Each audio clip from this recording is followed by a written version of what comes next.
आपको आवाज़ ठीक से सुनाई दे रही है और ठीक से दिखाई दे रहा, तो ये भी ओके लिख दीजिए। और चलिए सीधे खबरों का सिलसिला शुरू करेंगे। और सबसे पहली खबर आपके लिए, आपकी काम की खबर, और वो खबर सीधे आपको फाइनेंशियली नुकसान पहुंचा सकती है आपका। यदि आपने टाइम पर अपना ITR नहीं भरा तो आप ध्यान रखिए कि पेनल्टी देने के लिए आपको तैयार रहना चाहिए, और हैवी पेनल्टी सरकार की तरफ से आपको लग सकती है। तो आज आखिरी तारीख है इनकम टैक्स रिटर्न फाइल करने की, ITR फाइल करने की आज आखिरी तारीख है। और उम्मीद करता हूँ आप सब ने अपने रिटर्न भर दिए होंगे। जिन्होंने नहीं भरे हैं वो भर दें, क्योंकि आज के बाद जब आप कल भरेंगे तो जिनकी इनकम 5 लाख तक है, नेट इनकम जो है 5 लाख तक है, वो उनको 1,000 रुपये पेनल्टी लगेगी। इसके बाद आपको 31 दिसंबर तक का टाइम मिलेगा, और जिनकी 5 लाख से ज़्यादा है उन पर 5,000 की पेनल्टी लगेगी। तो ये एक अच्छी खासी पेनल्टी आपके लिए तैयार है अगर आपने आज की तारीख में 31 जुलाई तक यदि आपने अपना ITR नहीं भरा। तो उम्मीद करते हैं कि सभी ने ITR भर दिया होगा, सब तैयार होंगे इस बात के लिए, और सब ने अपना अपना ITR भर दिया होगा, राइट। चलिए आइए आगे बढ़ते हैं। कल हमने आपको एक खबर बताई थी अफ़गानिस्तान की, और ऐसी ही एक खबर आज फिर से आ रही है, लेकिन इस बार अफ़गानिस्तान से नहीं आ रही, इस बार बलूचिस्तान से आ रही है, पाकिस्तान से आ रही है, क्वेटा से आ रही है। और क्वेटा से क्या, कल वहाँ पर बम धमाका हुआ था क्रिकेट स्टेडियम में, आज यहाँ हो गया फुटबॉल स्टेडियम में। ये आजकल स्टेडियम स्टेडियम चलने लगा है। 3 पुलिसकर्मी इसमें घायल हो गए, और 3 लोग इसमें घायल हैं, जिसमें पुलिस वाला भी शामिल है। तो पंजाब के क्वेटा में, बलूचिस्तान के क्वेटा में, ये पाकिस्तान के क्वेटा में, बलूचिस्तान के क्वेटा में ये घटना हुई। और अभी तक इसकी जो आधिकारिक, जो कहते हैं ना कि क्लेम कोई लेता, तो वो क्लेम अभी तक किसी ने नहीं किया, हमने किया, किसने किया, ये अभी तक किसी ने नहीं बताया। तो बहरहाल ये पूरा जो एक तरह से कहा जाए इलाका जो है ये पूरा अशांत है। और अब काफ़ी समय तक, हमने उसी समय कहा था जब अमेरिका छोड़ रहा था, कि काफ़ी समय तक अशांत रहेगा, बिकॉज इतना गोला बारूद छोड़ गया है अमेरिका, कि फ़िलहाल तो अभी आने वाले समय में जल्दी राहत मिलती तो नज़र नहीं आती। क्लियर है ना। तो अभी लंबे समय तक ऐसा ही चलेगा, और तब तक चलेगा जब तक उनकी वो बंदूकें, गोला बारूद ख़त्म नहीं हो जाए। नारायण शंकर अमन जी नमस्कार, बहुत बहुत धन्यवाद। चलिए, तो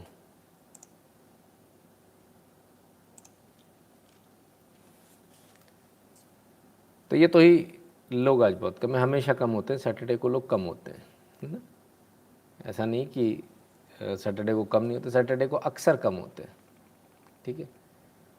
हिरानी वेंकटेशन हिरानी जी बहुत बहुत धन्यवाद। सनी पटेल जी आपका भी धन्यवाद। दिनेश सिंह अमरनाथ धन्यवाद आपका। और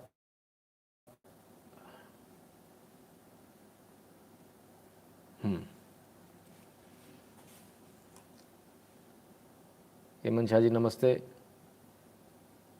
राजेश कुमार जी कहते हैं नमस्कार नितिन जी, आपकी फ़ीस बहुत बहुत धन्यवाद। राजेश कुमार जी बहुत बहुत धन्यवाद आपका। तो चलिए साहब 2 खबर हो गई, आइए तीसरी खबर पर चलते हैं। और हमने आपसे कहा था, कल हमने आपको न्यूज़ बताई थी कि आम आदमी पार्टी की सरकार जो है वो प्रेशर में है।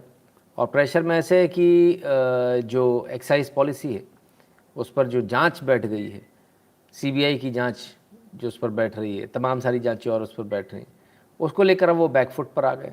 और अब उन्होंने कहा कि नहीं, पॉलिसी जो है हम पुरानी पॉलिसी चलाएंगे। इसके बावजूद वो कहते हैं ना पैसा बोलता है, तो कुछ वैसी स्थिति है कि पैसा बोलता है। इसके बावजूद जो आज जो खबर आई, ज़रा देखिए क्या खबर आई। Delhi considering going back to its old excise policy. Considering का क्या मतलब हुआ? They have already considered. भाई कौन से लोग हैं यार, कहाँ से समझ में नहीं आता क्या न्यूज़ लाते हैं। कल सर्कुलर निकल चुका सर, आदेश कल निकल चुका है। और उसको तत्काल प्रभाव से उसको अमल में लाने की बात हुई है। तो कंसिडरिंग नहीं, दे have already considered, roll back हो चुका उस कानून का जो लेकर आए थे, जो पॉलिसी लाए थे। वो पॉलिसी पूर्णतः गलत थी, क्योंकि जो भी पॉलिसी बनती है एक्साइज पॉलिसी केंद्र की होती है और उस पॉलिसी के अधीन ही आपको नीचे काम करना होता है। इन्होंने उस पूरी पॉलिसी के सत्यानाश कर दिया। जो होलसेलर है उसको डायरेक्ट बेचने का अधिकार दे दिया, शराब डायरेक्ट बेचेगा, वो दुकान खोलकर बेच सकता है, मैन्युफैक्चरर डायरेक्ट बेच सकता है। तो ये जो है बड़ी गलत पॉलिसी थी और बहरहाल इसको अब रोल बैक इनको करना पड़ा। लेकिन केस इससे भी ख़त्म नहीं होगा और करना भी नहीं चाहिए। मुझे लगता है केस इसके बावजूद चलना चाहिए, राइट। तो साहब कमाल के लोग हैं, जो न्यूज़ कल कंफर्म हो चुकी है उसको भी आज ऐसे ही बता रहे हैं कि कंसिडर करेंगे, कंसिडरिंग। खैर, और आप लोग बताइए आपके क्या हाल चाल हैं। बड़े लंबे समय से मैं आप लोगों को बताता हूँ कि भारत आगे बढ़ रहा है, भारत तरक्की कर रहा है, भारत नंबर 1 हो रहा है। बहुत सारे लोग सुनते हैं, एक कान से सुनते हैं, दूसरे से निकाल देते हैं। लेकिन आज भारत के लिए वाकई में गौरव का क्षण है। और गौरव का क्षण इसलिए है क्योंकि मीराबाई चानू ने एक बार फिर गोल्ड मारा है। और वो गोल्ड कॉमनवेल्थ गेम्स में इन्होंने जो है 201 किलोग्राम वेट लिफ्टिंग के लिए 49 किलोग्राम वर्ग में इन्होंने गोल्ड मारा है। तो ये पहला गोल्ड मेडल है कॉमनवेल्थ गेम्स 2022 का। इसके पहले भी इन्होंने काफ़ी गोल्ड, और ये ऐसा नहीं कि ये पहला पदक है, पदक तो इससे पहले भी आ गए, लेकिन पहला गोल्ड है ये भारत का। तो आप सबको बहुत बहुत बधाई, बहुत बहुत शुभकामनाएं। और उम्मीद करेंगे कॉमनवेल्थ गेम्स में भारत अच्छा प्रदर्शन करे। और किस किस ने कौन कौन से मेडल लिए कॉमनवेल्थ गेम्स 2022 मेडल टैली, तो भारत है 7वें नंबर पर। देखिए कितना बुरा हाल है हमारा, हम 7वें नंबर पर हैं और 1 गोल्ड है, 1 सिल्वर है, 1 ब्रॉन्ज है, कुल 3 मेडल हैं हमारे पास अभी तक। ये स्थिति आगे पीछे बदल सकती है, बदलेगी ही। तो मलेशिया जैसा देश हमारे से ऊपर रहता है, Scotland, Canada, England, New Zealand, Australia, है ना। क्यों? क्योंकि हमारे यहाँ जो है खेलों पर ज़्यादा ध्यान नहीं दिया जाता, हमारे यहाँ ध्यान जो है वो पढ़ाई पर दिया जाता। और ठीक भी है, लेकिन अब क्योंकि खेलों में पैसा बहुत है, पहले पैसा नहीं होता था। पहले एक कहावत थी, पढ़ोगे लिखोगे तो बनोगे नवाब, खेलोगे कूदोगे तो बनोगे खराब। तो ऐसा क्यों था? ऐसा इसलिए था कि जो लोग गोल्ड मेडल लाते थे उनकी जो बाद में ज़िंदगी होती थी, 1-2 साल बाद, 4 साल 5 साल बाद, वो बड़ी ख़राब होती थी। कोई ईंट के भट्टे पे काम कर रहा होता था, कोई ठेला लगा रहा होता था, कोई कुछ कर रहा होता था, तो बहुत हालत ख़राब होती थी, फाइनेंशियली हालत बहुत ख़राब थी। ऐसा क्यों था? क्योंकि तब ये स्पॉन्सर्स नहीं थे, ये गेम्स इतने जैजी नहीं थे जैसे आज हो गए, चकाचौंध नहीं थी, इनमें इतना लाइमलाइट नहीं था जितना आज हो गया है। तो आज जो एडवर्टाइज़र्स हैं, ये तमाम सारे लोग हैं, वो पहले नहीं मिला करते थे। तो इसलिए पहले जो है इतना ध्यान नहीं दिया जाता था। लेकिन अब स्थिति बदल गई है। अब ऐसा नहीं है कि खेलोगे कूदोगे तो बनोगे खराब, क्योंकि अगर आप खेलने कूदने में भी यदि आप आगे निकल गए, अच्छा आपने परफॉर्म किया, और यदि आप नेशनल लेवल पर, इंटरनेशनल लेवल पर खेल रहे हैं, तो डेफिनेटली आपके पास पैसे की भी कमी नहीं होगी, नाम, इज़्ज़त, शोहरत सब कुछ आपके पास होगा, है ना, और पावर भी होगी क्योंकि आप मेडलिस्ट हो। तो बहरहाल भारत की ये टैली धीरे धीरे आगे बढ़ती हुई, और उम्मीद करेंगे भारत इसमें अच्छा प्रदर्शन करे। लोकेश जी बहुत बहुत धन्यवाद। रंजन मांटा जी कहते sold some shares in profit, fees is ready. अरे वाह रंजन मांटा जी, बहुत बढ़िया, अच्छा किया, क्योंकि हो सकता है मंडे को एक झटका ले ले। लगातार तो कोई भी चीज़ नहीं बढ़ सकती ना सर, तो ये चलता रहेगा, है ना। आप इसमें टेंशन मत लीजिएगा, ये ऊपर नीचे होता रहेगा। अविरल मिश्रा जी बहुत बहुत धन्यवाद आपका। कृष्णा स्वामी जी धन्यवाद। अरे सोनी वीरेन जी आपका मैंने देख नहीं पाया, क्योंकि आज कुछ तकनीकी गड़बड़ी इतनी ज़्यादा चली कि उसमें आपका उसको प्रॉपर देख नहीं पाया। खैर, तो चलिए साहब, तो भारत ने गोल्ड मान लिया, तो बस यहीं हो जाएगा गोल्ड, इतने से काम बन जाएगा। अभी वो कौन से रंजन मांटा जी कर रहे हैं, पैसे भी तो होने चाहिए, तब ना बात बनेगी। पैसे कैसे आएंगे? पैसे नहीं तो खाली गोल्ड मेडल जीतने से क्या हो जाएगा? भारत खाली गोल्ड जीतेगा तो पैसे के मामले में भी आप नंबर 1 हो साहब। और बड़ी खुशी के साथ आपको बताते हुए और बड़ी खुशी हो रही है, सावित्री जिंदल बनी एशिया की सबसे अमीर महिला, 89.49 हज़ार करोड़ रुपए की संपत्ति के साथ टॉप पर। चीन की फैन होंगवी दूसरे नंबर पर। एशिया की सबसे अमीर महिला सावित्री जिंदल, जिंदल ग्रुप की अध्यक्ष है। बड़ी खुशी होती है देखकर जब किसी को आगे नहीं, अब ये अडानी अंबानी नहीं है साहब, जिंदल ग्रुप से, हाँ ठीक है ना, ध्यान रखिएगा। एशिया की सबसे अमीर महिला बनी सावित्री जिंदल, चीन की यांग हुयान को पछाड़ा। तो यांग हुयान पीछे हो गई, सावित्री जिंदल आगे हो गई। 18 अरब डॉलर की कुल संपत्ति है इनके पास में। और अगर आप सोच रहे हैं कि सावित्री जिंदल कौन है, तो ये भी आपको समझना पड़ेगा। बहुत सारे लोग सोचते हैं कि ये सिर्फ उन्हीं की बात करते हैं जो सरकार की तरफ होते, जो बीजेपी की तरफ होते। आज हम सावित्री जिंदल जी को सेलिब्रेट कर रहे हैं और ये सावित्री जिंदल जी का प्रोफाइल आपके सामने खुला हुआ है। ये पॉलिटिशियन है, बिजनेस वूमन भी है और पॉलिटिशियन भी है। और पॉलिटिशियन है इंडियन नेशनल कांग्रेस से, यानी कांग्रेस की पॉलिटिशियन है ये, ठीक है। तो ये है सावित्री जिंदल। तो देश के लिए जो भी अच्छा करेगा, उम्मीद करेंगे एथिकल बिजनेस करें। लेकिन बहरहाल जब अगर परचम लहराता है, एशिया में यदि नंबर 1 आती हैं तो अच्छा लगता है देखकर, क्योंकि सभी देशवासी हैं, चाहे कांग्रेस हो, चाहे कोई बाहर का, इधर हो उधर हो, इससे कोई फ़र्क नहीं पड़ता बीजेपी कांग्रेस से।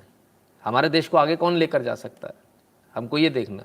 लेकिन दूसरी तरफ ऐसा नहीं है, कुछ लोग ऐसे जो यही देखते हैं, वही सोचते हैं हमारी पार्टी का, हमारी विचारधारा का जो है, हम सिर्फ उसी की बात करेंगे, दूसरे की बात करेंगे ही नहीं। तो यहाँ गड़बड़ हो जाती है ना।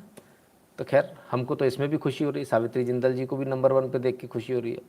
हम तो चाहते हैं, मैंने पहले भी बोला, फिर से बोलता हूँ, हम तो ये चाहते हैं कि जो है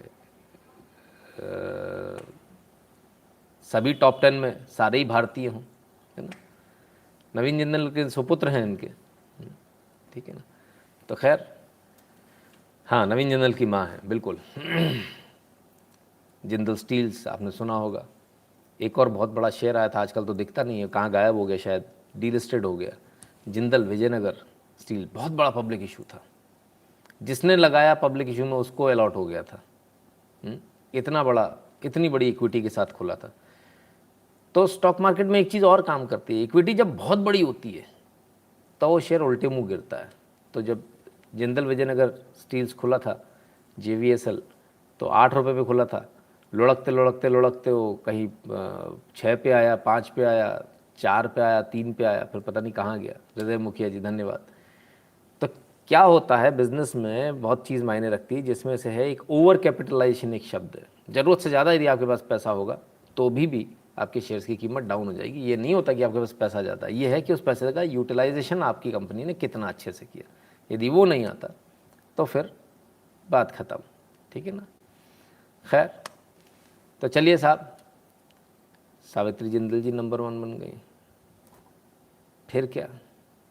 तो ऐसे इक्का दुक्का के बनने से हो जाएगा क्या। मार्केट की बात करो, मार्केट की। आइए देखें,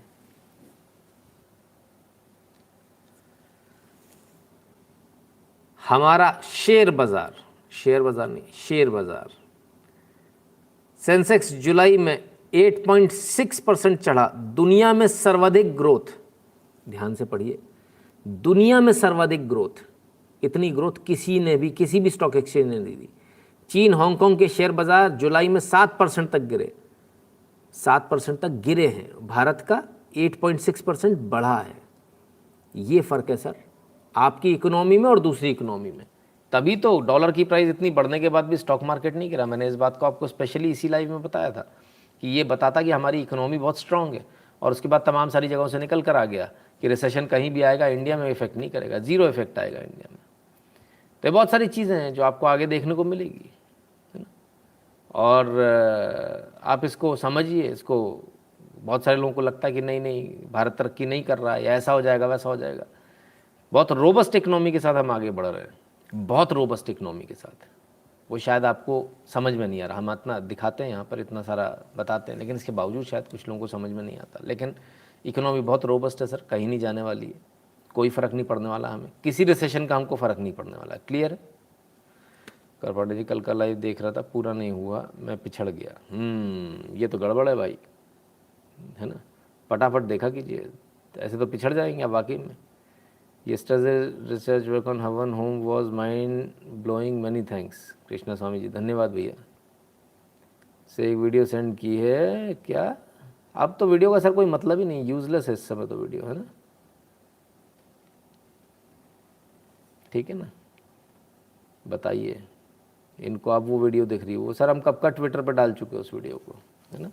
और नितिन शुक्ला लाइव चैनल, इसका मतलब आपने सब्सक्राइब नहीं किया, आपको वहाँ से नोटिफिकेशन नहीं आया, वहाँ पर भी वीडियो डली हुई है। ठीक है, तो सब शेयर बाज़ार में भी आगे बढ़ रहा है, नंबर 1 हो रहा है। और कहाँ कहाँ क्या क्या चल रहा है सारा देख लेते हैं फटाफट जल्दी से। Nifty log biggest monthly gain since November 20। Nifty धड़ाधड़ ऊपर बढ़ रहा है भैया। और नवंबर 2020 के बाद पहली बार इस कदर एकदम से बढ़ा है। ठीक है ना, तो जो निफ्टी 15,780 पे आ गया था वो अब 17,000 को क्रॉस कर गया, यानी 16,000 के मार्क को जिसने तोड़ दिया था वो निफ्टी अब 17,000 के मार्क को तोड़ के ऊपर बढ़ गया। ठीक है, तो भाई सब तरफ तरक्की हो रही है। लेकिन वो तो रिसेशन आ रहा था, क्यों आ रहा था? क्योंकि वो बढ़ा दिया था क्या, रेपो रेट 50 बेसिस पॉइंट, फिर 75 बेसिस पॉइंट। तो भारत ने भी तो बढ़ाया, उससे पहले भारत ने बढ़ाया। कब बढ़ाया? जून में बढ़ाया। तो बढ़ाने से क्या हुआ? लोन महंगा हुआ।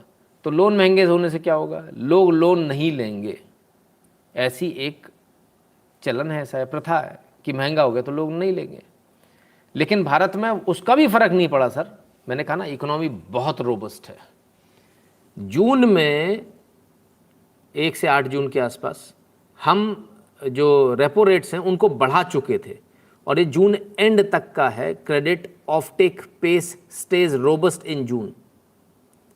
साहब कहीं फर्क नहीं आया। जून में भी क्रेडिट ऑफ टेक उतना ही था, लोगों ने उतना ही लोन लिया, बल्कि इनफैक्ट उससे ज़्यादा लिया जितना अप्रैल में लिया था। अप्रैल में सस्ता था और जून में महंगा हो गया, तो इसके बावजूद ग्रोथ आपको देखने को मिली। चाहे वो हाउसिंग हो, चाहे गोल्ड लोन हो, चाहे व्हीकल लोन हो, चाहे पर्सनल लोन हो, चाहे क्रेडिट कार्ड हो, सब में कुल मिला के आपको बढ़त देखने को मिली। तो ये बड़े कमाल की बात है कि जब लोन महंगा हो गया, इसके बावजूद लोगों ने लोन लिया, कंपनियों ने लोन लिया, लोगों ने लिया। गोल्ड लोन से लेके हाउसिंग लोन से लेके सारा लोन है, कहीं कोई फ़र्क नहीं पड़ा।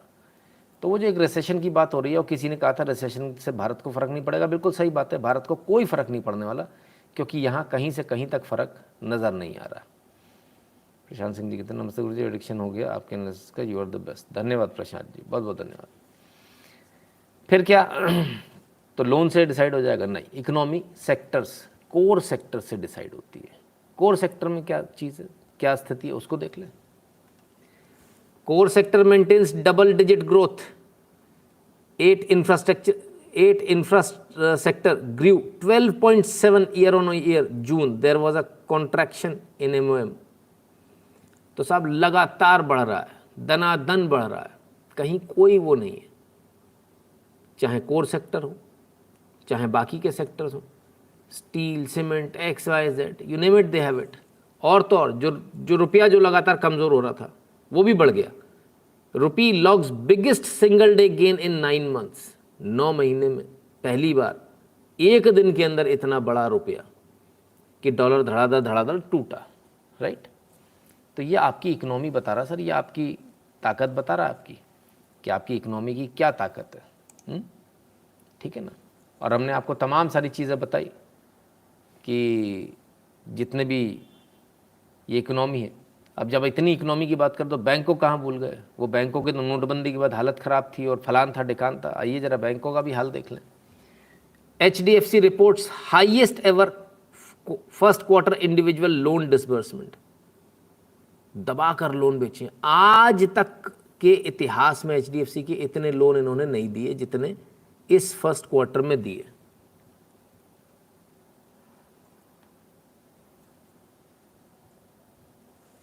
अब किस लिए दिए? ऐसा तो नहीं कि उड़ाने खाने को दिए होंगे, बिजनेस के लिए दिए होंगे। इससे भी बिजनेस ही होगा इस पैसे से, ये पैसा भी ज़्यादा बढ़कर आएगा वापस। तो आपको समझना है सर, कुल मिला के इकोनॉमी बहुत स्ट्रांग है और बहुत अच्छे पेस पर हम जा रहे हैं। खाली इकोनॉमी से काम हो जाएगा, वर्कफोर्स भी तो चाहिए। तो वर्कफोर्स तो हमारे पास खूब है कि नहीं है? वो लोग कहते हैं कि भाई सबसे जवान देश है भारत, सच बात है, सबसे जवान देश है भारत, इसमें कोई दो राय नहीं। वर्कफोर्स भी हमारे पास बहुत है, इसमें भी कोई दो राय नहीं है। आइए, हमारी असली ताकत युवाओं में है। दुनिया के 1/5 युवा भारत में रहते हैं। दुनिया का हर 5वां युवा भारत में रहता है, ऐसे मान लें। कितना? हर 5वां युवा। दुनिया की आबादी कितनी है, अब उससे अंदाज़ा लगा लीजिए आप। हर 5वां युवा हमारे पास रहे हमारे देश में, अब इससे अंदाज़ा लगा लीजिए हम कितने युवा देश हैं। इतना ज़बरदस्त हमारे पास में पोटेंशियल है युवाओं का, लेकिन इसके बावजूद हम कुछ नहीं कर पा रहे। फिर क्या? क्यों नहीं कर पा रहे? मैं जो बात हमेशा कहता आता हूँ वही बात आ जाए। कुशल श्रमिक हमारे कार्यबल का केवल 3% है। ये जो 1/5 यानी 20% होता ना वर्ल्ड यूथ के, उस 20% को 100% मान लीजिए तो 3% आपके पास कुशल कारीगर है। हमें अपने देश के कौशल बल का उपयोग करने की आवश्यकता है और अब भारत अब वैश्विक अंतर को भर रहा है। अखिल भारतीय जिला कानूनी सेवा प्राधिकरण बैठक में CJI NV रमन्ना साहब, तो NV रमन्ना साहब ने इस बात को कहा, और ये कितने शर्म की बात है। मैं हमेशा कहता हूँ कि मतलब हालत ये है, जो पढ़ के निकल रहे, इंजीनियरिंग करके निकल रही, वो दरबान रखने लायक भी नहीं है। आज ये बात यहाँ भी आ गई। सिर्फ 3% हमारी टोटल वर्कफोर्स में 3% वो है सर जिसने कुछ किया है। अब लोगों को कुछ आता ही नहीं, लोग कुछ करना ही नहीं चाहते। आप देखिए, आज दर्जी की दुकान खुल जाती है, कोई भी खोल लेता है।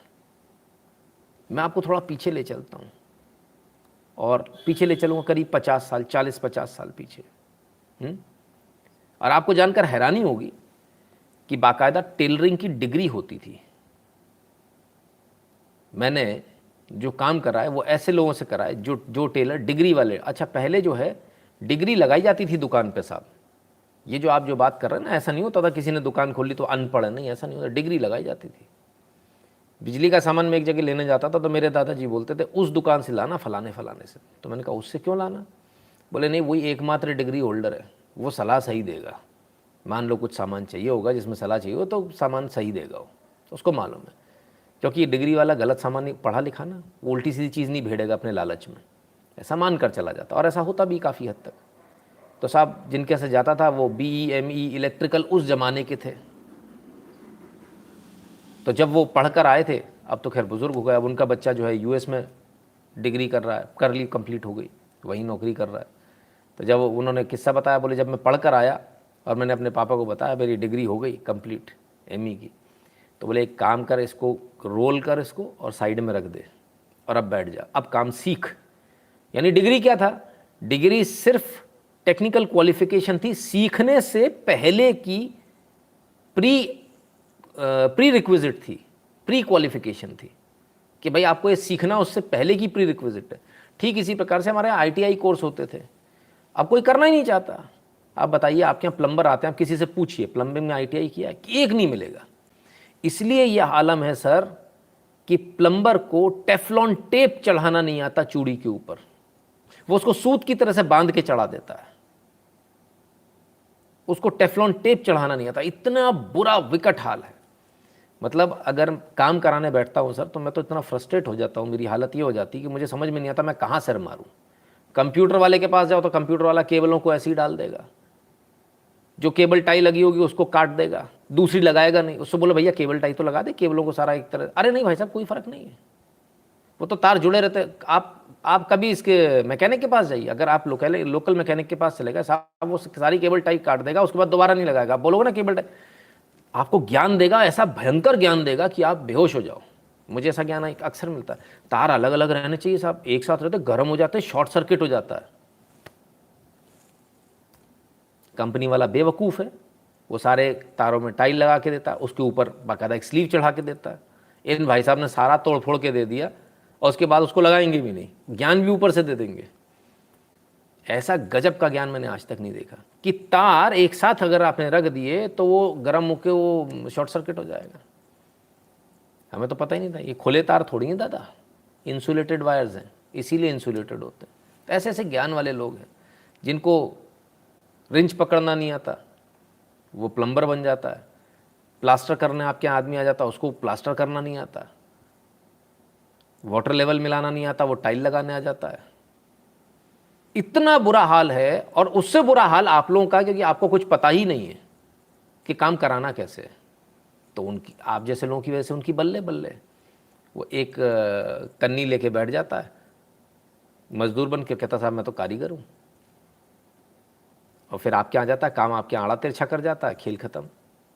हम एक बार, मुझे अभी तक याद है कि जो है फ्लैट के लिए अपने दोस्त के लिए गया, तो उसने बोला फ्लैट लेना है, तो उन्होंने साहब बताया ऐसा वैसा। तो जो सज्जन जो बना रहे थे, इत्तेफाक से वो ओनर वहीं बैठे हुए थे। तो सारी बातचीत हुई, और जिनका प्रोजेक्ट था, तो मैंने कहा ये प्रोजेक्ट है किसका? तो बोले ऐसा ऐसा है, सर का है। मैंने कहा है? वो बोले हाँ। मैंने कहा मिलवाओ यार ज़रा। तो बोले साहब अंदर बैठे। मैंने कहा ठीक है। तो अंदर गए, पूछ पाछ के आए। बोले 5 मिनट, वो आदत होती बड़े लोगों में 5 मिनट बैठाने की। बैठाया। फिर मैं उनके चैम्बर में भी गया। मैंने कहा साहब आपका फ्लैट तो बड़ा महंगा है। नहीं नहीं, हमारी क्वालिटी बड़ी अच्छी है, ऐसी वैसी। और जब वो क्वालिटी बोल रहे थे तो मेरी निगाह इधर उधर जा रही थी। And you will not believe, उनका बीम न सिर्फ टेढ़ा था बल्कि घुमा हुआ भी था, उस बिल्डिंग में जिसमें वो बैठे हुए थे। मैंने कहा आप जिस बिल्डिंग बैठे हो ये आप ही की बनाई हो? बोले हाँ। मैं कहा सर इसका तो बीम तक टेढ़ा है, इसका तो बीम भी घुमा हुआ है, इसे तो प्लास्टर में भी नहीं छुपा पाया आप। और हज़ारों गलतियां मैंने उनके 2 मिनट के अंदर निकाल आया। उनको समझ में आ गया वो मुझे नहीं बेच पाएंगे। उन्होंने कुछ नहीं बोला, बोले सर हम आपको नहीं बेच पाएंगे। हमने कहा धन्यवाद। क्योंकि उनकी इतनी गलतियाँ, आप किसी बिल्डर के जाएंगे, उसके जब क्वालिटी चेक करने जाएंगे तो सर आपको बड़ी बुरी हालत मिलेगी। लोगों को क्वालिटी चेक करने तक नहीं आते। लोग जाते हैं आराम से, टाइल लग गई, उसमें ये तक नहीं देखते हैं कि कंप्यूटर वाले का स्क्रू छोड़ दीजिए सर, मोबाइल खुलवाने चले जाइए, एक भी स्क्रू लगा हुआ नहीं मिलेगा। वो टप टप टप टप करके बंद करके दे देगा, प्रेस करके। तो इतना बुरा हाल है। 3% लेबर है सर हमारे यहाँ जिसको काम आता है।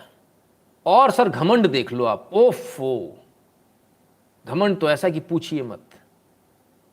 2 कौड़ी का एक आदमी आएगा, वो समझेगा अपने आप को बहुत इंटेलिजेंट। सीट कवर चढ़ाना नहीं आता सर इस देश में लोगों को, सीट कवर चढ़ाना नहीं आता। नया सीट कवर लेंगे ना, उसके ऊपर रिंकल आ रहे हैं, वो सीट कवर टेढ़ा है भाई साहब। अच्छा भाई साहब, वो सीट टेढ़ी, कंपनी की बनाई हुई सीट कवर, कंपनी का खरीद के लाओगे ना आप, सीट कवर सही नहीं है। क्या बोलो सर, क्या बोलें। इतना बुरा हाल है हमारे लेबर का, इतना बुरा हाल है हमारे यहाँ इन सभी जगहों पर, जहाँ आप कहीं भी देख लीजिए। और मतलब अपना ज्ञान उसमें देना बहुत आवश्यक है आदमी को। तार कैसे बनना मालूम नहीं, जो है स्विच बोर्ड कैसा होना चाहिए मालूम नहीं, स्विच बोर्ड के अंदर तार एक्स्ट्रा होना चाहिए कि नहीं होना चाहिए मालूम नहीं। सीधे तार खींचा, बिल्कुल लाकर लगा दिया स्विच के ऊपर। कल अगर वो स्विच जल जाता और तार थोड़ा सा अगर वहाँ से जल जाता, तो आपके पास इतनी वो नहीं है कि आप उस तार को लंबा कर सको, उतना भी तार नहीं छोड़ा जाता। फिर आप उसमें एक थिगड़ा लगाओगे, छोटा सा इतना सा टुकड़ा और लगाओगे, बौना, क्योंकि आपके जो लगा के गया ना वो इतना इंटेलिजेंट था। अरे भाई थोड़ा सा मार्जिन छोड़ दिया होता, लास्ट के तार में कॉइल बना दी होती, सब में पेचकस के ऊपर लिपट के तारी तो घुमाना था, तो कम से कम वो हमेशा भविष्य में आगे काम आता रहता। भूल जाइए, आप इतना काम नहीं करा सकते ना, तो इन लोगों से नहीं करा सकते। हाँ, कुछ सीखना नहीं चाहते, सबको इजी मनी चाहिए, बिल्कुल। बहुत बहुत बुरा हाल है, बहुत बुरा। और तो और कस्टमर सर्विस की किसी ने बात करी, आजकल तो ऐसे ऐसे लोग बैठे हुए जिनको कुछ नहीं आता, पूछिए तो उनको मालूम नहीं है। सामान बेचने बैठे, उस सामान के बारे में नहीं मालूम है। हाँ साहब ये लैपटॉप है, अच्छा जी कौन सा है, क्या है इसमें कॉन्फ़िगरेशन, नहीं मालूम। बेचने बैठे हैं साहब, नौकरी मिल गई बस, ठीक है। और रखने वाले भी रख लेते हैं, क्या करें। Plumber in Kolkata using a knife to cut water tap, I know how to laugh or cry, no train workman, don't know basics, you are 100%। अरे सर बहुत बहुत बुरी हालत है, बहुत ही बुरी हालत है। ढंग के लोग मिलते नहीं हैं, और जो मिल जाते हैं उनको मैं छोड़ता नहीं हूँ। आज मोची भी ढंग का अवेलेबल नहीं है सर, उसको भी नहीं आता कि उसको कैसे काम करना है। पहले के ज़माने में मोची एक बार जहाँ से जोड़ देता था ना सर, चप्पल वहाँ से टूटती नहीं थी दोबारा। अब तो खैर टूटने का ज़माना ही ख़त्म हो गया, अब तो कोई मोची के पास जाता ही नहीं, वो ज़माने ही ख़त्म हो गए। तो बहुत मुश्किल है सर लेबर के साथ काम कराना। मतलब ये है कि आप अपना सिर मारिए उसके साथ खड़े होकर, वरना वो आपका सामान भी ख़राब कर देंगे। नए नए नल आते हैं, हज़ार रुपए के आजकल नल आते, बड़े महंगे आते हैं। भाई साहब अगला बंदा रिंच से उसको टाइट करने की सोचता है, भाई उस पर निशान नहीं पड़ जाएगा। मैं छोटी सी बात बताऊं सर, बड़ी छोटी छोटी चीज़ होती है, बहुत छोटी माइन्यूट होती है। एल्यूमिनियम सेक्शन का काम होता है, एल्यूमिनियम सेक्शन का काम हो रहा है, ड्रिल से वो छेद कर रहा बंदा, तो उसने छेद किया। अब जैसे ही छेद होगा तो क्या होगा, एल्यूमिनियम में एकदम से ड्रिल मशीन जो है आगे बढ़ जाएगी, है ना। तो जब आगे बढ़ेगी तो बिट के बाद में जो उसका हेड है वो हेड उसमें टकराया, तो हेड टकराया तो उसमें निशान आ गया। एक बार आया, दो बार आया, मैंने कहा उसको रोक भाई, ये निशान आ रहा बार बार, इसका क्या तरीका है। अब की बार हाथ अच्छे से चलाऊंगा। मैं चला, फिर नहीं चला पाया। मैंने कहा बुद्धि क्या बिल्कुल बेच के आया क्या कहीं, तो आप बता दो क्या होगा। अच्छा, ईगो पूरी रहती, ईगो हर्ट हो जाती है बिल्कुल। मैंने कहा भाई 25 पैसे का जो नल में वाशर लगता ना सर, मैंने वो वाशर लिया, उस बिट के ऊपर चढ़ा दिया, 25 पैसे का वाशर। मैंने कहा अब आराम से तू उसमें टकरा था, अब नहीं होगा। नहीं, उसमें खूब टकराया, एक निशान नहीं आया। तो काम करने का तरीका ही नहीं है ना सर। और हम जैसे लोग क्यों परेशान रहते हैं, क्योंकि हमारे पास काम करने का तरीका, हमको काम करना आता है, हमें मालूम है काम कैसे होता है, इसलिए ज़्यादा परेशान है। अगर हमको भी नहीं मालूम होता तो बड़ा अच्छा था, सुकून था। तो यदि आपके पास ज्ञान है तो आप परेशान रहेंगे जीवन में, क्योंकि सारे मूर्खों का पाला आपसे ही पड़ने वाला है और आपको उनसे सिर मारना है। तो ये बड़ी समस्या है। तो खैर, तो साहब 3% हमारे पास में स्किल्ड लेबर है, एंड देन से कि नौकरी नहीं मिल रही। अरे तुमको नौकरी पर रखेगा कौन? जो कहता नौकरी नहीं मिल रही, मैं कहता हूँ मेरे सामने ले आओ उसको, मैं देना चाहता हूँ नौकरी, मेरे से इंटरव्यू में पास हो जाओ, नौकरी ले जाओ। इलेक्ट्रॉनिक इंस्ट्रूमेंटेशन, ऑटोमेशन में इंजीनियरिंग करे हुए लड़कों से बाहर निकलो, उनसे पूछो पीएलसी सुना है? नाम सुना हुआ लग रहा है, फुल फॉर्म मालूम है? नहीं मालूम। लैडर प्रोग्रामिंग सुनी है? हाँ सुना तो है कुछ। इतना बुरा हाल है सर। किसकी बनी ये इलेक्ट्रॉनिक्स, किसका बना होता है? आईसी किसकी बनी होती है? अगला बंदा बता देता है साहब सिलिकॉन की। मैंने माथा फोड़ लो अपना, सिलिकॉन की तो कोटिंग है दादा उसके ऊपर, बनी काय की है? वेफर्स की बनी है। सुना है कभी? हाँ सुना तो लग रहा है। बहुत बुरा हाल है सर, कहीं भी चले जाइए, बहुत ही बुरा हाल है। They don't know anything. और इसलिए इस देश में सब कुछ चल रहा है, सब कुछ चल रहा है। आप जाइए कहीं, कभी कैटरेक्ट का ऑपरेशन हो, कभी आपने पूछा कि लेंस कौन सा डालने वाले हो? फ्लेक्सिबल फोल्डेबल, कौन सा है फ्लेक्सिबल फोल्डेबल में?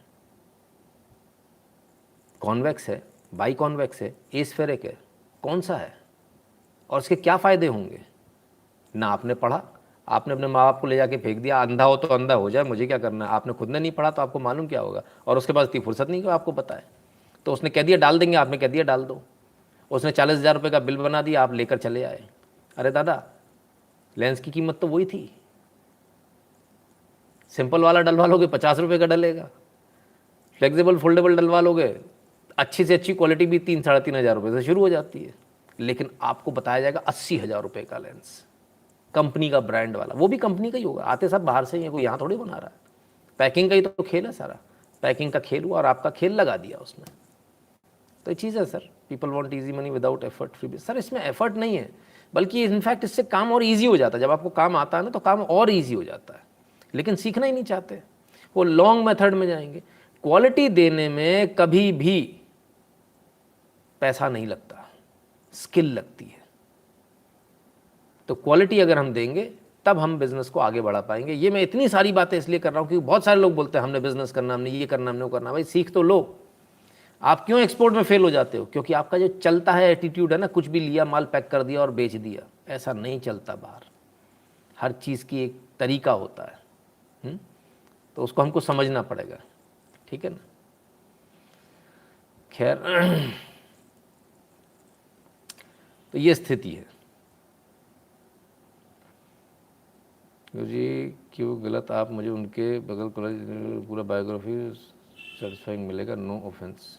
पता नहीं क्या बोला, इतनी देर पढ़ ही नहीं पाए। आप उल्लू के लेंस लगवा के मानोगे। अब अगर आपको लगता है उल्लू के लेंस, तो आप एक काम करो सर, आप बढ़िया कंपनी का लगवाओ, एल्कॉन वेल्कॉन जैसी बढ़िया कंपनी का लगवाओ, अप्पा अप्पा का मत लगवा लेना, है ना। खैर, तो साहब ये स्थिति है पढ़े लिखे लोगों की। ये पढ़े लिखों की बात हो रही है, इसमें 3% हमारे पास में स्किल्ड लेबर है। इसके साथ में हम कैसे काम करेंगे और कैसे विश्वगुरु बनेंगे, कैसे हम एक्सपोर्ट का हब बनेंगे, ज़रा आप खुद सोचिए। भारत की स्थिति बहुत ख़राब है, कम से कम स्किल्ड लेबर के मामले में।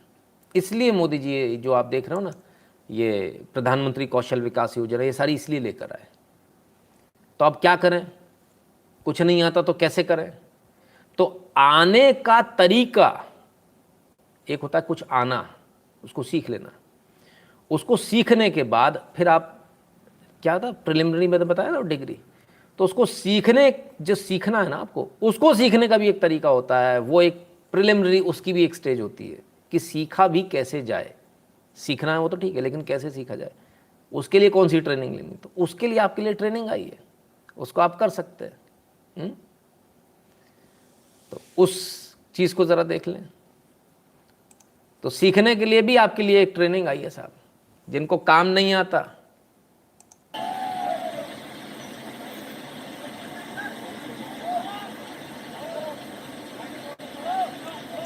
पूरा का पूरा पुल बह गया था, कोई हाइड्रा नहीं, कोई जेसीबी मशीन नहीं, कुछ नहीं जी। ये लोहे का पुल जिसको देखकर आप बैठ जाओगे कि नहीं साहब, मशीन आएगी, क्रेन आएगी, तभी कुछ हो पाएगा। ये रस्सियों से खींचने की ताकत अगर किसी के अंदर है तो हमारे जवानों में।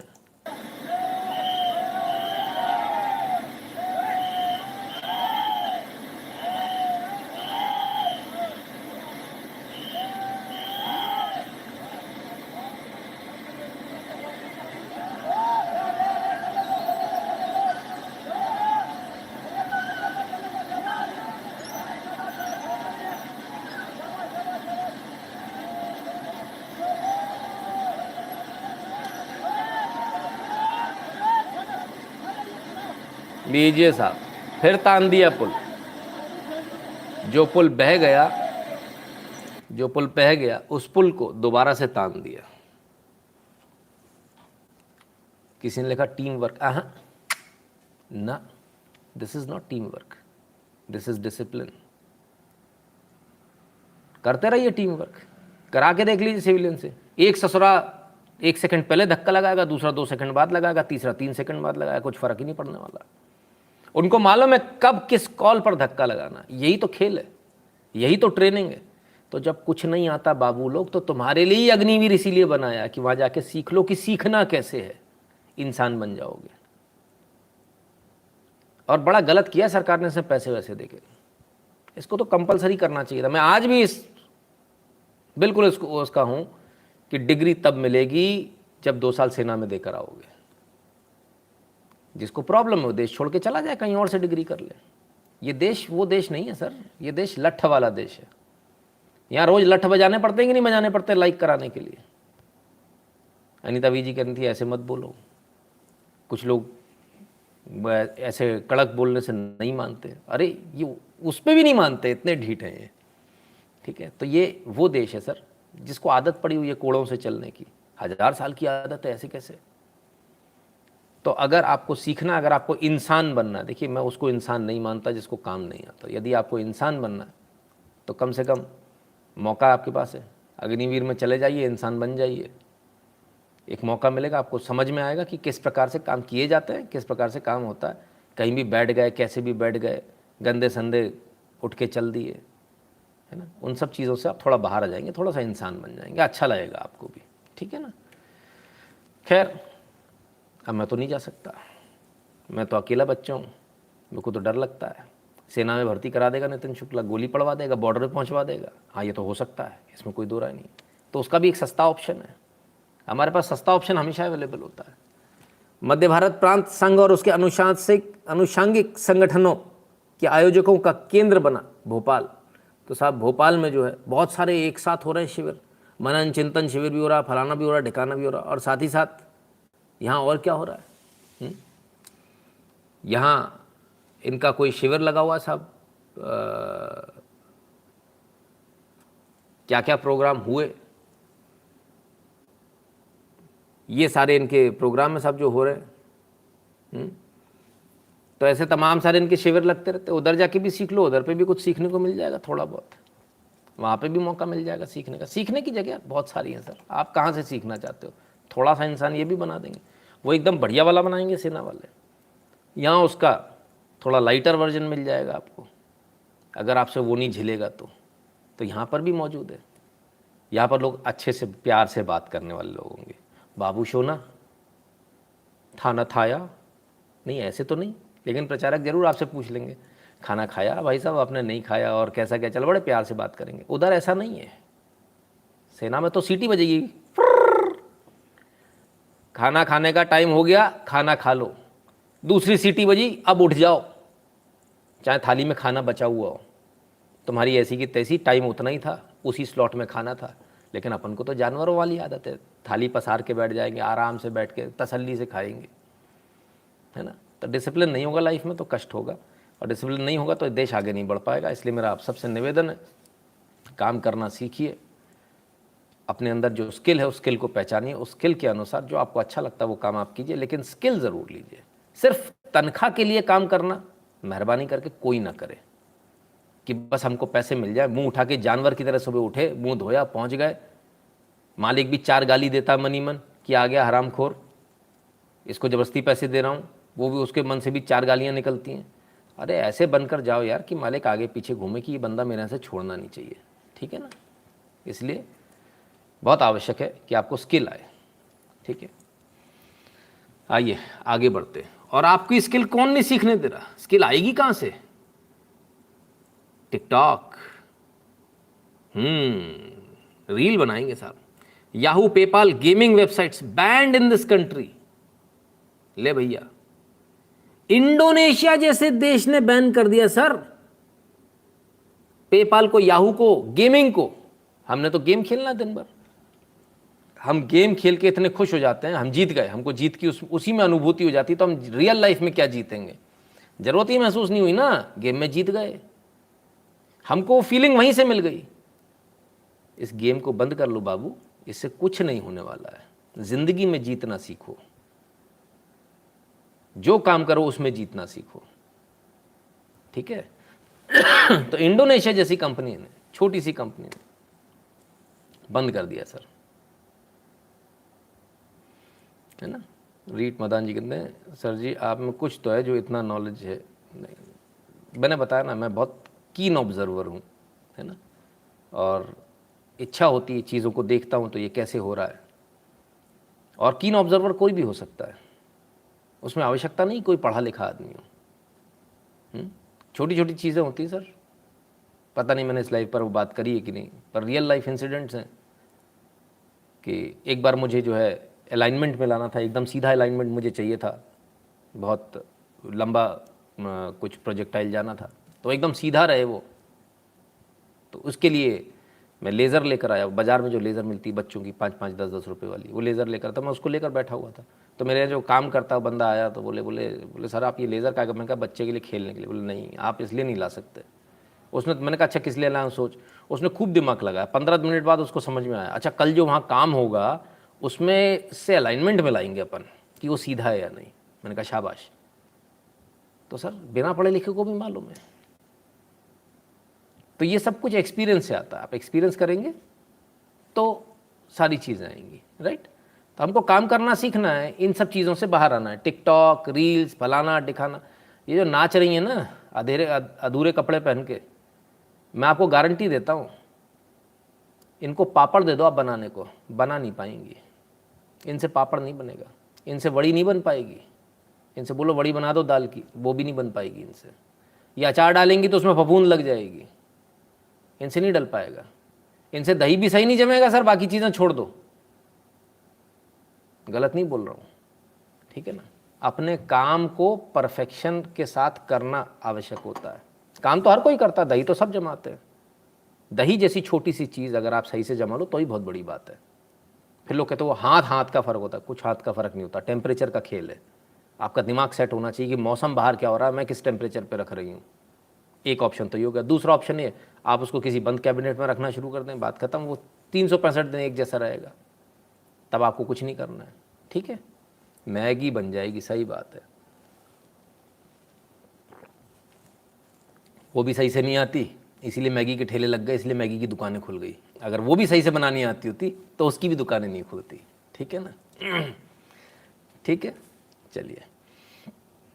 तो साहब सोचिए समझिए, हमको आगे बढ़ने की बहुत आवश्यकता है। और यदि आप गेम खेलते रहेंगे, अपना जो है समय इसमें बर्बाद करते रहेंगे, तो समय बहुत कीमती है सर, आपका बहुत लंबा नुकसान हो जाएगा।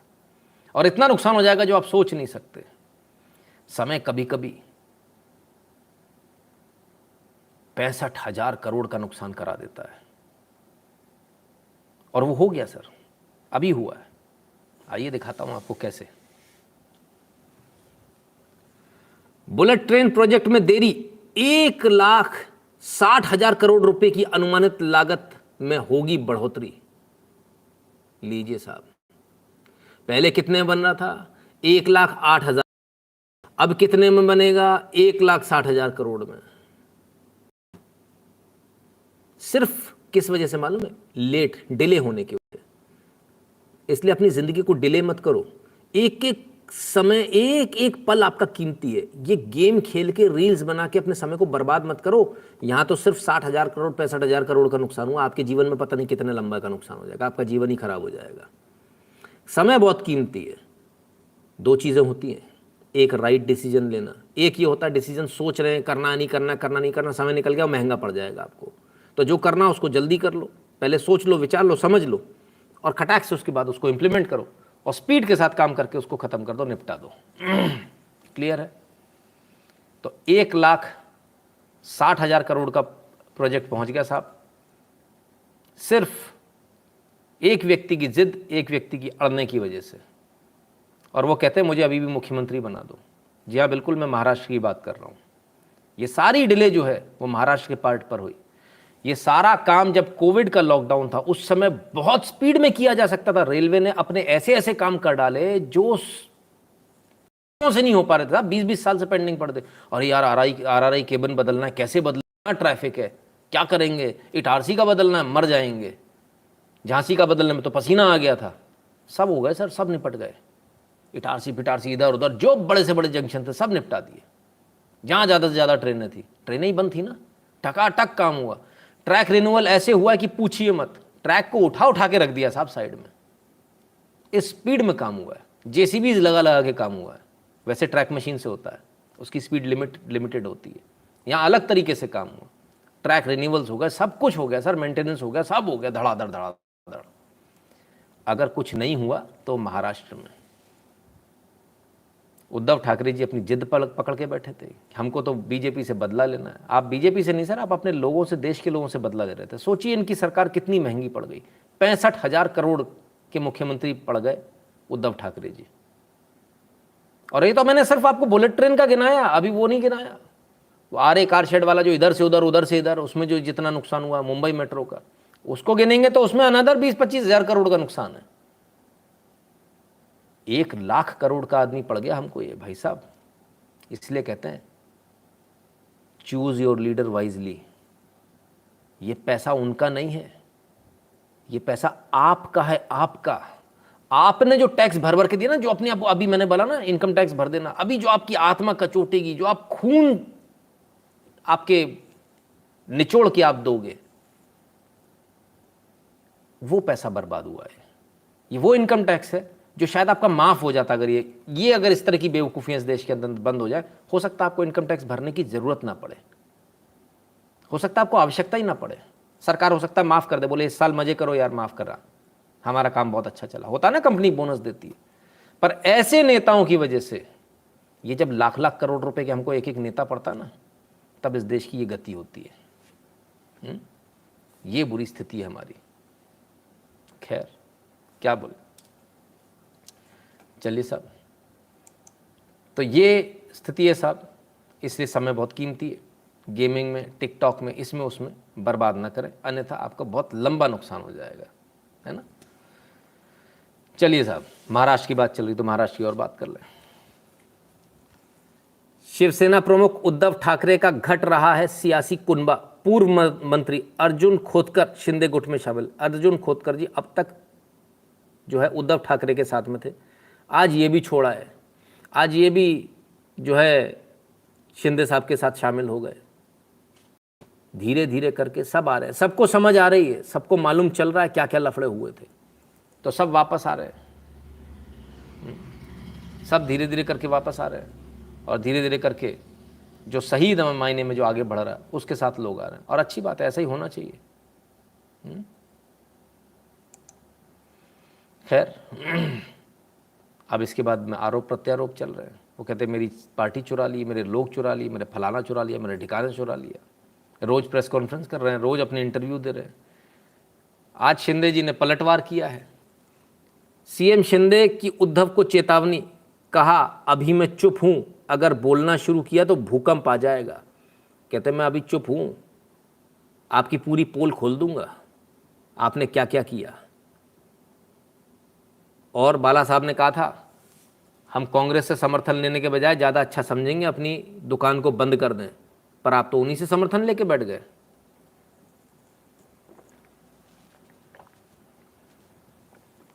तो साहब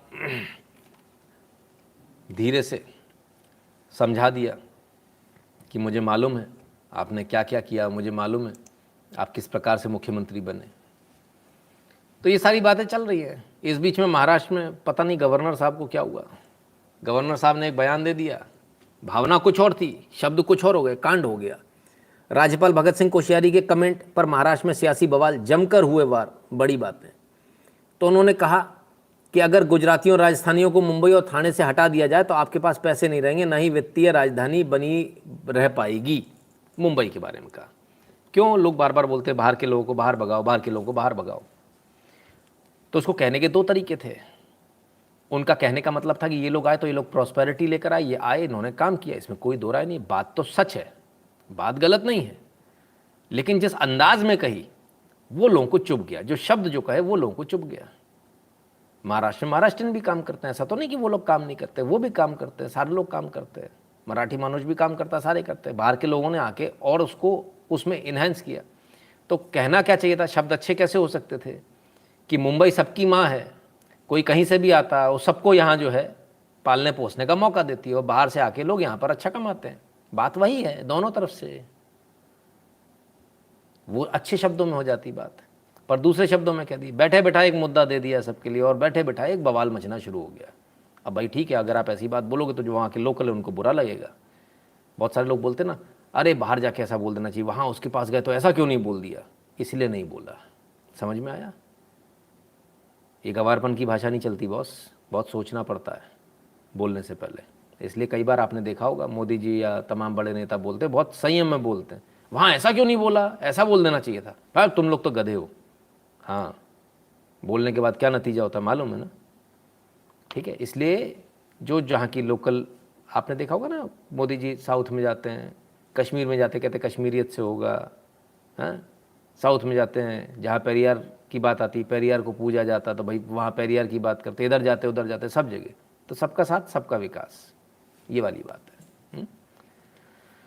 खैर, just wanted to greet you, जय Shri Ram, today as never get to see you live but watch all your recordings, you are now famous in my circle too, thank you for your accurate analysis। Madhavi Vaishnav ji, बहुत बहुत धन्यवाद। माधवी वैष्णव जी, बहुत बहुत धन्यवाद।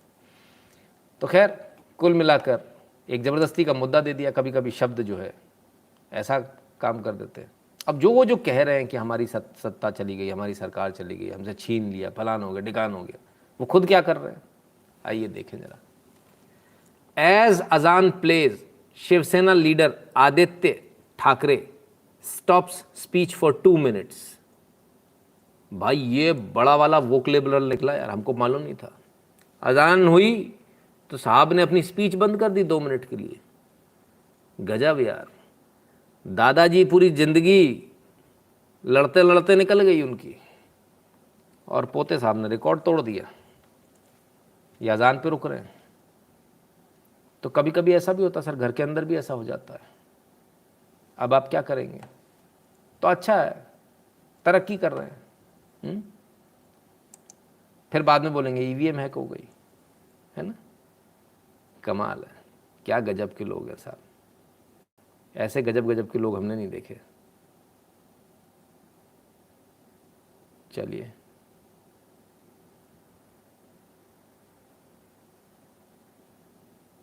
जानकार labour तब मिलेगी जब वो काम करते हुए टेक्निकल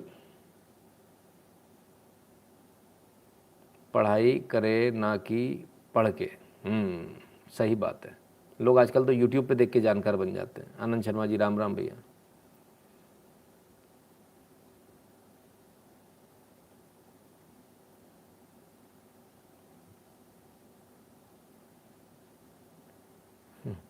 चलिए ठीक है, आगे बढ़ते हैं। तो चलिए साहब, आपसे इतनी सारी चीज़ें देखी और अब आगे बढ़ने का समय। आगे बढ़ने से पहले मैंने कहा चीज़ें देखनी चाहिए, सीखनी चाहिए। आपने कितना देखा, कितना सीखा? और अगर आपने कुछ देखा और सीखा तो फिर क्या करना है अपने को? फिर अपने को समय आ गया है फीस भरने का। 8770720196 पर गूगल पे, पेटीएम, फ़ोनपे के माध्यम से यदि आपको कमेंट करना है तो, अदरवाइज इस क्यूआर कोड को स्कैन करके, राइट, इस क्यूआर कोड को स्कैन करके आप अपनी फ़ीस भर दीजिए। नथिंग इज़ फ्री भाई साहब, कुछ फ्री नहीं है, ठीक है ना। भीम यूपीआई एड्रेस है n.शुक्लाइन@UPI, ठीक है। भारत के बाहर जो लोग हैं उनके लिए 2 ऑप्शन है।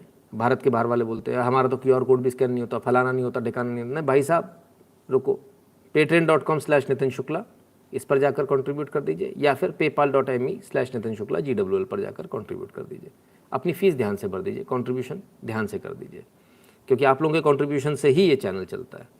2 यूट्यूब चैनल है, नितिन शुक्ला और नितिन शुक्ला लाइव, दोनों को सब्सक्राइब कर लीजिए, बेल आइकन दबा लीजिए, एक डायलॉग बॉक्स खुले उसमें ऑल को क्लिक कर लीजिएगा। t.me/n-शुक्ला सबसे ज़रूरी लिंक है, इससे जुड़ जाइएगा।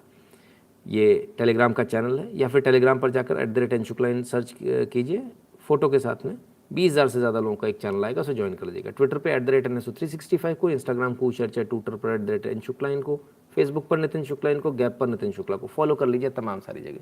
और इस सब के अलावा गूगल फॉर्म दिए हुए हैं, तो गूगल फॉर्म को ध्यान से भर दीजिएगा, ठीक है। यदि आप भारत में तो भारत में रहने वालों का गूगल फॉर्म भरिएगा, यदि आप भारत के बाहर हैं तो भारत के बाहर रहने वालों का फॉर्म भर दीजिएगा। क्लियर है?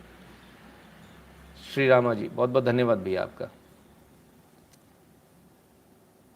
पेट्रियन पर प्लेज बदला आपने, बहुत बहुत धन्यवाद। चलिए आगे बढ़ते और अब बात करते जो हमको सब कुछ फ्री में मिल जाता है, ठीक है।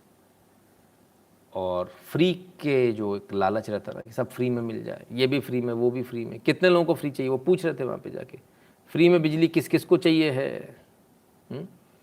तो फ्री वाला जो मैटर है वो कहीं ख़त्म ही नहीं होता है।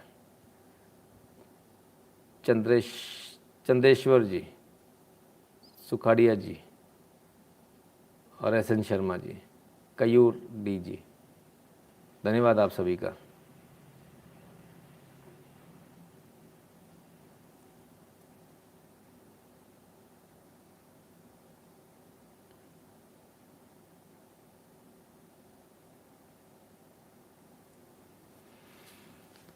तो फ्री के लिए लोग खूब घूमते हैं ना आजकल। आइए देखें जरा, हमारा वितरण सेक्टर में घाटा डबल डिजिट में है। शायद ही कभी ऐसा हुआ हो कि वितरण कंपनियों को पैसा समय से मिला हो। राज्य सरकारों पर इन कंपनियों का भारी भरकम बकाया है। अलग अलग राज्यों के अलग अलग तरह से इन कंपनियों का 2.5 लाख करोड़ रुपए बकाया है प्रधानमंत्री नरेंद्र मोदी। अब एक बात बताइए, जब 2.5 लाख करोड़ रुपए बकाया है तो फिर आप पावर सेक्टर में आगे कैसे बढ़ोगे? कैसे आप आगे बढ़ोगे? आप नए पावर प्लांट कैसे लगाओगे? आप न्यूक्लियर पावर प्लांट कैसे लाओगे? अरे आप न्यूक्लियर छोड़ो सर, हम तो ग्रीन हाइड्रोजन ला रहे हैं, तो वो कैसे आएगी? हम तो उसमें पैसा लगा ही नहीं पाएंगे, हम कभी उसको वर्केबल बना ही नहीं पाएंगे, क्योंकि यहाँ तो ऑलरेडी घाटे में कंपनियाँ कहती हमको बंद करना है, ठीक है ना। कमाल है साहब। आइए ज़रा देखें क्या कह रहे हैं मोदी जी। आंकड़े बताते हैं कि बिजली कंपनियां बिजली तो पर्याप्त पैदा कर रही है, लेकिन फिर भी उनके पास जरूरी फंड नहीं है, और ज्यादातर ये कंपनियां सरकारों की है। इस कड़वे सच से आप सभी परिचित हैं। शायद ही कभी ऐसा हुआ हो कि डिस्ट्रीब्यूशन कंपनीज का पैसा उनको समय पर मिला हो, उनके राज्य सरकारों पर भारी भरकम ड्यूज रहते हैं, बकाया रहते हैं। देश को ये जानकर हैरानी होगी कि अलग अलग राज्यों का 1 लाख करोड़ रुपए से अधिक का बिल बकाया पड़ा है। ये पैसा उन्हें पावर जनरेशन कंपनियों को देना है, उनसे बिजली ले ली है, लेकिन पैसे नहीं दे रहे हैं। पावर डिस्ट्रीब्यूशन कंपनियों का अनेक सरकारी विभागों पर, स्थानीय निकायों पर करीब करीब 60,000 करोड़ रुपए से अधिक का बकाया है। और चुनौती इतनी नहीं है, अलग अलग राज्यों में बिजली पर सब्सिडी का जो कमिटमेंट किया गया है, वो पैसा भी इन कंपनियों को समय पर और पूरा नहीं मिल पाता। ये बकाया भी, ये बड़े बड़े वादे कर जो किया गया है ना, वो भी बकाया करीब करीब 75,000 करोड़ रुपए से अधिक का है। यानी बिजली बनाने से लेकर घर घर पहुंचाने तक का जिम्मा जिनका है, उनका लगभग 2.5 लाख करोड़ रुपए फंसा हुआ है। ऐसी स्थिति में इंफ्रास्ट्रक्चर पर, भविष्य की जरूरतों पर निवेश हो पाएगा कि नहीं हो पाएगा? इंफ्रास्ट्रक्चर पर और भविष्य की ज़रूरतों पर, बिल्कुल सही बात है। अगर आज आप पैसा नहीं बचाओगे, आप अपने घर में प्लानिंग करते हो कि नहीं करते हो? पैसा बचाते हो या सारा उड़ा देते हो? अगर आप सारा उड़ा दोगे, सरकार के पास जो पैसा है, अगर सरकार सारा पैसा उड़ा देगी, अगर आप अपनी कमाई लेकर आते हो, अगर आपने सारा उड़ा दिया, चलो आज पिक्चर देख कर आते हैं, आज ये करते हैं, जानू आज तुम्हारे लिए हार खरीद लेते हैं, आज ये कर लेते हैं, बच्चा कैसे पढ़ेगा? कल हॉस्पिटल में अगर एडमिट होना पड़ा तो पैसे कहाँ से आएंगे? कल तुमको घर खरीदना तो कहाँ से लाओगे? गाड़ी खरीदनी तो कहाँ से लाओगे? डकैती डालोगे क्या? या फिर लोन लेने जाओगे? लोन भी कितना लोगे, वो भी पटाना पड़ेगा, उसके लिए भी सेविंग करनी पड़ेगी। तो सरकार को भी ऐसी सेविंग करनी होती है। लेकिन कुछ सरकारें ऐसी हैं, मुफ्तखोर सरकार, रेवड़ीवाल। तो वो रेवड़ीवाल लोग जो हैं, वो रेवड़ी बांट बांट कर सरकार को खाली करना चाह रहे हैं। अभी तो इसलिए क्योंकि पिछली सरकारों का भरा हुआ है, 10,000 करोड़ का रिजर्व था, -5,000 करोड़ में लाके खड़ा कर दिया गया है। ठीक है, दूसरे की उस पर अब तक चल रही है, बेच बेच के। अभी तो बाप दादाओं का माल बेच बेच के चल रहा है, अपना काम नहीं करना, अपनी सेविंग नहीं करनी है। तो कब तक बेच लोगे? हवेलियां बिक जाएंगी साहब, महल बिक जाएंगे, कुबेर का खजाना भी खाली हो जाएगा। काम तो खुद करना पड़ेगा, सेविंग तो खुद करनी पड़ेगी, खजाना बढ़ाना चाहिए, कम नहीं करना चाहिए। जो कहते हैं ना, हमने ईमानदार सरकार है, तुम्हारी चोर सरकार है। अगर ईमानदार सरकार है तो तुम ये बताओ खजाना कितना बढ़ाया, पहले कितना था, आज कितना बढ़ाया? रेवड़ीवाल इस बात का जवाब दो। ये रेवड़ियाँ बांटने से कुछ नहीं होगा रेवड़ीवाल। तो रेवड़ीवाल को जवाब देना है कि रेवड़ी वाले, ये ठेला लगाना बंद करो रेवड़ी का, ये खोमचा लगाना बंद करो रेवड़ी का। और ये बताओ, ये वही लोग हैं जो कहते हैं, ये जाके पंजाब में कहते हैं हमने देखो पंजाब में फ्री कर दी जी, पहले दिन कटोरा लेकर आए थे 50,000 करोड़ दे दो, 1 रुपया नहीं देना मोदी जी। और मैं तो कहता हूँ बिजली कंपनियां मूर्ख हैं, उनमें मेरे जैसा कोई CMD अभी तक पहुंचा नहीं है। जिस दिन पहुंच जाएगा उसी दिन बोलेगा 24 घंटे का समय दे रहा हूँ, बिजली काट दूंगा पूरे राज्य की, पैसा चाहिए टेबल पर। इसके बाद भले मुझे सस्पेंड करा लेना, पर मैं तो बिजली काटूंगा। और सच में काट दो, जो ना देना उसकी काट दो। घंटे 2 घंटे में हाहाकार मच जाएगा, प्रधानमंत्री का फोन आएगा, अरे भैया क्या कर दिया यार, चालू तो करो। करेंगे साहब, पैसा तो दिलवाओ। 1 घंटे में तो हाहाकार मच जाएगा। क्यों? आप बिल नहीं भरते हो तो आपकी बिजली कटती है या नहीं कटती है? तो इन नेताओं की, मंत्रियों की कटनी चाहिए कि नहीं कटनी चाहिए? ये जो फ्री की रेवड़ी बांट रहे हैं, इनकी कटनी चाहिए कि नहीं कटनी चाहिए? उसका भुगतान हम क्यों करेंगे? हम तो अपने से भर रहे हैं ना पूरा पैसा यार। तो वहाँ वो बोलता हमारे पास कोयला खरीदने के लिए पैसा नहीं है, और बिजली कटौती हम क्यों झेलें? हम क्यों अपने घर में इन्वर्टर का पैसा लगाएं भाई? ये पैसा उन लोगों को लगाना चाहिए जो रेवड़ियाँ खा रहे हैं फ्री की, हमें थोड़ी लगाना चाहिए। उन लोगों के हरामखोरी का भुगतान हम जैसे ईमानदार कस्टमर्स को करना पड़ता है, ईमानदार कंज्यूमर्स को करना पड़ता है। कटौती होती तब उसको भुगतान हमको करना पड़ता है। इससे तो अच्छा है इन लोगों से बिजली ना ली जाए, वो ज़्यादा अच्छा है। और आजकल तो वाकई में सोलर पैनल ज़्यादा सस्ता पड़ रहा है, मैं भी सोच रहा हूँ लगवा लूँ। कोई अपने सोलर का काम करने वाला है क्या इनमें से? जरा बता देना कितने लोग सोलर का काम करते हो, क्या रुपये पर वॉट पड़ रहा है, जरा लिख दो जरा। तो अपन उसमें दिमाग लगाएंगे फिर, ठीक है ना। अपनी फ्री जलाओ, एक्सेस बन रही है उसको सरकार को बेच दो, बल्ले बल्ले, ठीक है ना। प्रीपेड होनी चाहिए, एब्सोल्युटली प्रीपेड होनी चाहिए सर, इसमें कोई दो राय नहीं। जब आप मोबाइल का रिचार्ज प्रीपेड करा सकते हो तो इसको प्रीपेड क्यों नहीं। खैर, तो बात हो रही है कि हाँ आइए, लद्दाख और गुजरात में ग्रीन हाइड्रोजन की 2 बड़ी परियोजनाओं पर आज से काम शुरू हो रहा है। कहाँ? लद्दाख और गुजरात में। लद्दाख में लग रहा प्लांट देश में गाड़ियों के लिए ग्रीन हाइड्रोजन का उत्पादन करेगा। यह देश की पहली परियोजना होगी जो कि ग्रीन हाइड्रोजन आधारित ट्रांसपोर्ट के कमर्शियल इस्तेमाल को संभव बनाएगा, ठीक है। तो लद्दाख और गुजरात में ग्रीन हाइड्रोजन के प्रोजेक्ट लगने शुरू हो गए। ग्रीन हाइड्रोजन पर हम शिफ्ट कर रहे हैं, और ग्रीन हाइड्रोजन पर यदि हम शिफ्ट कर गए और यदि हम इसको सही बना पाए, यदि हम इसको ले गए आगे, तो आप ये समझ लीजिए इतना पैसा भारत के पास होगा कि आप अमेरिका को पीछे छोड़ दोगे सर, बहुत जल्दी छोड़ दोगे, बहुत जल्दी छोड़ दोगे, ठीक है ना। इसलिए इस पर काम करने की सबसे ज़्यादा आवश्यकता है। लेकिन ये पैसा आएगा कहाँ से? बहुत महंगे प्रोजेक्ट है, सेमीकंडक्टर प्रोजेक्ट है, सारे बहुत महंगे हैं, कहाँ से आएगा? वो तो रेवड़ी बांटे दे रहे हैं। बांट दो रेवड़ी जी, सरकारी खजाना है, बांट दो।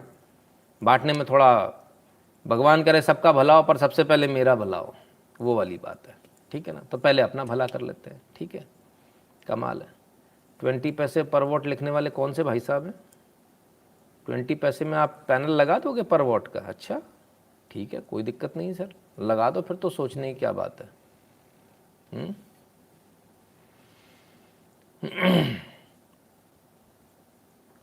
सर रिफंड मिलता है गुजरात में 3.2 रुपीज़ पर यूनिट। बिल्कुल, आपका पहले का लगा हुआ होगा, आपका जो एग्रीमेंट होगा सरकार से पहले का होगा, क्योंकि अब शायद 2.2 रुपीज़ यूनिट के आसपास आ गया गिर कर, वो धीरे धीरे और कम होता जाएगा आगे, ठीक है ना। लगभग 30 रुपये वॉट, 30 रुपये महंगा है सर, 28 रुपये वॉट के आसपास का रेट है ना। 28 और 25 रुपये, अगर आप बहुत अच्छे आप बायर हैं तो 25 रुपये में भी ले सकते हैं, बाकी 28 रुपये में आपको मिल जाएगा, है ना। तो खैर 28 रुपये से लगा लीजिए सर। एक नॉर्मल घर को जिसमें कूलर होते हैं उसमें ज़्यादा से ज़्यादा 1 किलोवाट का कनेक्शन आपके पास होता है बिजली का, 1 किलोवाट में आपका काम हो जाएगा। तो कितना पैसा लगा? 28,000 रुपये। और छुट्टी क्या मिल गई? बिजली के बिल से छुट्टी मिल गई। कूलर चलाओ, पंखे चलाओ, बिजली लाइट चलाओ, जो चलाना चलाओ, कोई टेंशन नहीं है, ठीक है ना। चलिए, तो ग्रीन हाइड्रोजन तब बन पाएगा सर, ये सारी चीज़ें तब हो पाएंगी जब पैसा होगा। रेवड़ी वाल फ्रीबीज से कुछ नहीं होता। और जो इतनी रेवड़ी बांट रहे हैं, जो कहते हैं हम ईमानदार हैं, आइए उनकी असलियत देख ले। और मैली हुई यमुना, सीवेज की मात्रा 1300 गुना ज़्यादा, नहीं 1300% नहीं है, गुना है। यानी कितना हो गया? 1,30,000% ज़्यादा मैली हो गई यमुना। और वो कह रहे हम तो सारे नाले बंद कर दिए। सारे नाले ने यमुना में छोड़ दिए साहब, लाके सारे नाले छोड़ दिए इस बंदे ने, बर्बाद कर दिया इसने पूरे देश की नदियों को। नदी हमारी माँ होती है, लेकिन इस माँ को गंदे नाले से नहलाया जा रहा है। दिल्ली के अंदर, दिल्ली से पहले पानी एकदम साफ है, वो वीडियो भी हम यहाँ दिखा चुके हैं। दिल्ली में एंटर होते ही यमुना को बिल्कुल ऐसा कर देते हैं, इतने बड़े बड़े नाले, आप बेहोश हो जाओगे सर। नाले नहीं, वो तो नदियाँ हैं सूसू पोटी की। बड़ा बुरा हाल है साहब, बहुत बुरा हाल है, क्या बोले। रणदीप पवार जी, राम राम भैया, बहुत बहुत धन्यवाद आपका। तो ये स्थिति है, काम हो नहीं रहा है, लेकिन साहब बस कुछ भी करना है। और देख लीजिए स्कूल मॉडल, सरकारी स्कूलों में कमरों की निर्माण में अनियमितता की जांच करेंगे मुख्य सचिव। लोकायुक्त ने कहा संबंधित विभाग का पक्ष उपलब्ध कराएं। ये स्थिति है इनकी। कहते इस बार भी बेदाग साबित होंगे। अभी इनकी बेदागी अभी देखिएगा आप, आगे आएगी, ठीक है ना। और कहते बच्चों को थ्योरी नहीं पढ़ा रहे, वेरी गुड, फिर क्या पढ़ाओगे? बिना थ्योरी के काम हो जाएगा? थ्योरी तो प्राइमरी है, थ्योरी तो पहले चाहिए। 2 और 2 4 करना आना चाहिए आदमी को, तब ना आगे बढ़ेगा। चलिए साहब क्या बोले, खैर आइए और देखिए और आगे बढ़ते हैं। तो फ्रीबीज बांट रहे हैं, कहते बिजली फ्री है, सब फ्री है, बस वहाँ तो सर स्थिति दूसरी है। दिल्ली वालों ध्यान से कान खोलकर सुनना, आपके काम की चीज़ है। दिल्ली में 10 अगस्त को नहीं मिलेगी CNG. Delhi petrol dealers association ने किया फैसला, सीएनजी पंप्स बंद रहेंगे दिल्ली के 10 अगस्त को। कारण क्या है? कारण यह है कि दिल्ली सरकार ने बोला था कि हम आपको बिजली का जो बिल है वो रीइंबर्स करेंगे, उसका पैसा हम देंगे, आपको बिजली फ्री मिलेगी। वो नहीं मिली, वो पैसा अभी तक रीइंबर्स नहीं हुआ और लोग लिखते लिखते परेशान हो गए सरकार को। तो एसोसिएशन ने जो है अब 10 अगस्त को पूरे दिल्ली में सीएनजी के पंप बंद करने का निर्णय लिया। अब आप सोचिए ये कितनी विकट समस्या है, क्योंकि जो ऑटो चलते हैं सीएनजी से वो कैसे चलेंगे? जिन लोगों ने सीएनजी कार में सीएनजी लगा रखी है उनकी कारें कैसे चलेंगी? तो बिल्कुल स्टैंड स्टिल पर लाके खड़ा कर दिया इस बंदे ने। कमाल है साहब। 2019 से बकाया नहीं दिया, इलेक्ट्रिसिटी चार्ज का जो तयशुदा रेट है उस रेट से जो बकाया है उनका, 2019 से उनको बकाया नहीं मिला। कहते बिजली फ्री है, फलाना फ्री है, ढिकाना फ्री है, हम सब फ्री कर रहे हैं। ये स्थिति है साहब।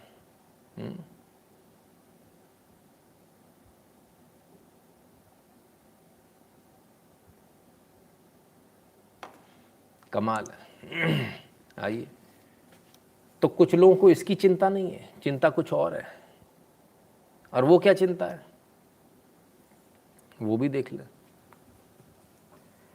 दिल्ली में faces liquor shortage from August 1 as excise policy withdrawn. दारू की कमी हो जाएगी भैया, सीएनजी भले ही ना मिले, सीएनजी भले ही ना, दारू मिलनी चाहिए भाई साहब। अरे गजब। कौन है? वही जिसके आगे आप आर लगाते हो, वही वाले। कहते जो पुरानी पॉलिसी पे वापस आ रहे हैं तो इससे जो है प्राइवेट दुकानें बंद हो जाएंगी, सरकारी खुली रहेंगी, तो गड़बड़ हो जाएगी सब, दारू की कमी हो जाएगी। काय कमी हो जाएगी? थोड़ी सी लाइन ही तो लगेगी सरकारी दुकानों पे, तो लगा लेना, उसमें क्या दिक्कत है? वाह रे वाह। दारू में भी आराम चाहिए। होम डिलीवरी भी शुरू हो गई थी, मैंने सुना दिल्ली में होम डिलीवरी भी होती है दारू की। हैं? ऑनलाइन बुक कर दो, घर पे डिलीवर हो जाती है। वाह जी वाह, कमाल है साहब। एक तरफ भूखे बच्चे हैं जिनको खाना नहीं मिल रहा, एक तरफ वो बच्चे हैं जो बेचारे पढ़ नहीं पा रहे। अरे कभी इतने पैसे की स्टेशनरी खरीद के दे दो किसी बच्चे को यार, उसका भविष्य बन जाएगा सर। आप ये बोतल तो आपके पेट में जाएगी और तोंद निकलेगी इससे बाहर, गंदी संदी शक्ल हो जाएगी, घटिया सी एकदम फूली फूली सी, अलग से दरुआ टाइप। नहीं हो जाती लोगों की, है ना? दिल्ली ऑटो की एड्स, आई लव केजरीवाल। नहीं, वो पैसे से, मोहित जी वो पैसे से लगवाते हो, है ना, पैसा देकर करवाते हैं। मीन्स ऑटो रिक्शा नहीं चलेंगे रक्षाबंधन पे। यस, यूर एबस का झूठली राइट, नहीं चलेंगे। अगर 10 तारीख को रक्षाबंधन है तो नहीं चलेंगे। वैसे एक चीज़ बता दूं कि तमाम सारी जगहों पर जो है छुट्टी नहीं मिली है, रक्षाबंधन की छुट्टी मांगी गई थी, नहीं दी गई साहब। शायद राजस्थान में या पंजाब में कहीं मांगी गई थी, छत्तीसगढ़ में नहीं दी गई वहाँ छुट्टी। इसके विपरीत दही हांडी की छुट्टी घोषित कर दी है एक नाथ शिंदे जी ने, बोले महाराष्ट्र में दही हांडी के दिन छुट्टी। तो ये फर्क है। आइए, इस बार भी बेदाग साबित होंगे, इस बार भी। अच्छा, पिछली बार बेदाग साबित हो गए क्या? फैक्ट चेक कर ले भैया, फैक्ट चेक। आओ, मनी लॉन्ड्रिंग केस में सत्येंद्र जैन के खिलाफ पहली नजर में पर्याप्त सबूत। ना ना ना ना ना, ना तो ये बीजेपी कह रही है, ना सरकार कह रही है, ना एजेंसी कह रही है, दिल्ली कोर्ट कह रहा है। कोर्ट मनी लॉन्ड्रिंग केस में सत्येंद्र जैन के खिलाफ पहली नजर में यानी प्रथम दृष्टया पर्याप्त सबूत है, इसलिए उनको जमानत नहीं दी जाएगी। जमानत खारिज हो गई, अर्जी इनकी आज, ठीक है, जमानत अर्जी खारिज हो गई। पर्याप्त सबूत है, कोर्ट का कहना है। ओफो, कौन सा मामला है देखे जरा। सत्येंद्र जैन को बड़ा झटका, कोर्ट ने कहा मनी लॉन्ड्रिंग में शामिल होने के हैं पर्याप्त सबूत। ठीक है ना। प्रवर्तन निदेशालय की ओर से दायर चार्जशीट पर टिप्पणी करते हुए दिल्ली की एक अदालत ने कहा कि सत्येंद्र जैन के खिलाफ प्रथम दृष्टया पर्याप्त सबूत है और इसलिए इनको जमानत नहीं मिलेगी। क्लियर है? वो तो कहते हैं हम ईमानदार हैं, सारे केस फर्जी है, फर्जी FIR है, मैंने सारे कागज़ देख लिए, पढ़ा लिखा आदमी हूँ, इतना कानून मुझे भी आता है। सत्येंद्र जैन एकदम पाक साफ है, तो जज साहब को नहीं आता क्या? तुमको आता है तो वाह रे वाह, ये स्थिति है। तो क्या कहा था कि मैंने सारे कागज़ देख लिए, सारे कागज़ सही है। क्लीन चिट किसने दी थी? रेवड़ीवाल ने। अब मामला बिगड़ गया, अब ये जेल में। जेल किसने भेजा? कोर्ट ने। तो नैतिक जिम्मेदारी किसकी बनी? केजरीवाल की। तो केजरीवाल को इस्तीफा देना चाहिए कायदे से, केजरीवाल जी को इस्तीफा देना चाहिए पहली फुर्सत में, ठीक है ना। मैं हैरान हूं कि अभी तक उनसे किसी ने इस्तीफा क्यों नहीं मांगा। जब आपने चेक कर लिया था, आप तो कह रहे थे हमने चेक कर लिया, इसने चोरी नहीं करी, इसका मतलब आप चोरी में शामिल हो, आप बचा रहे थे चोर को। तो चोर को बचाने वाला भी चोर होता है, इसलिए बड़े चोर को पहले हटना बहुत आवश्यक है। कुर्सी खाली करो भाई, कुर्सी खाली करो खटाखट जल्दी से। खैर और भी हैं, ये अकेले थोड़ी हैं, बहुत है साहब, चोरों की कमी नहीं है। ओ हो। गुजरात कोर्ट ने तीस्ता सीतलवाड़ और x DGP RB Shri Kumar की जमानत याचिका खारिज करी। ले भैया, ये क्या हो गया? अरे मैडम, हैं ना, चेहरा तो इनका भी फूला फूला है, तोंद भी निकल रखी है भाई, ये भी वही वाली है क्या? हैं? खैर, तो कल तक अपने आप को जो ईमानदार बताती थी, पद्मश्री लेते घूमती थी, आजकल वो लोग साहब जेल में है और कोर्ट कह रहा है कि नहीं, इनको जमानत नहीं मिलेगी। सब पर्याप्त सबूत है इनके खिलाफ।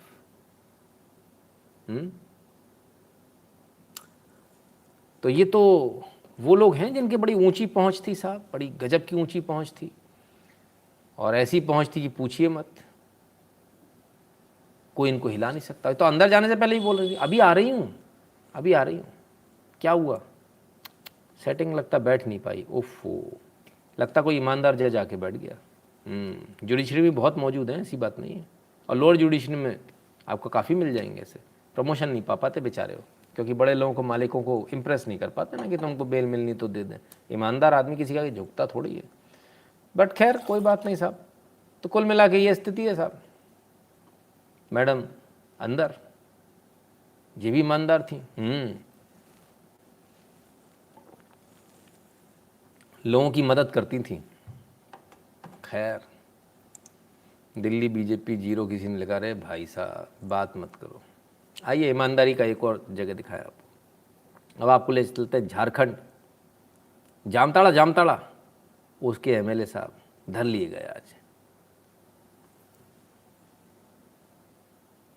ओफो, क्या बात है साहब।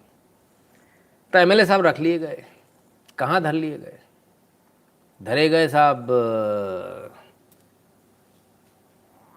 बंगाल में जा रहे थे, वहाँ पकड़ गए। MLA साहब को पकड़ लिया गया। ले भैया, जे रहा कैश, बंडल ही बंडल।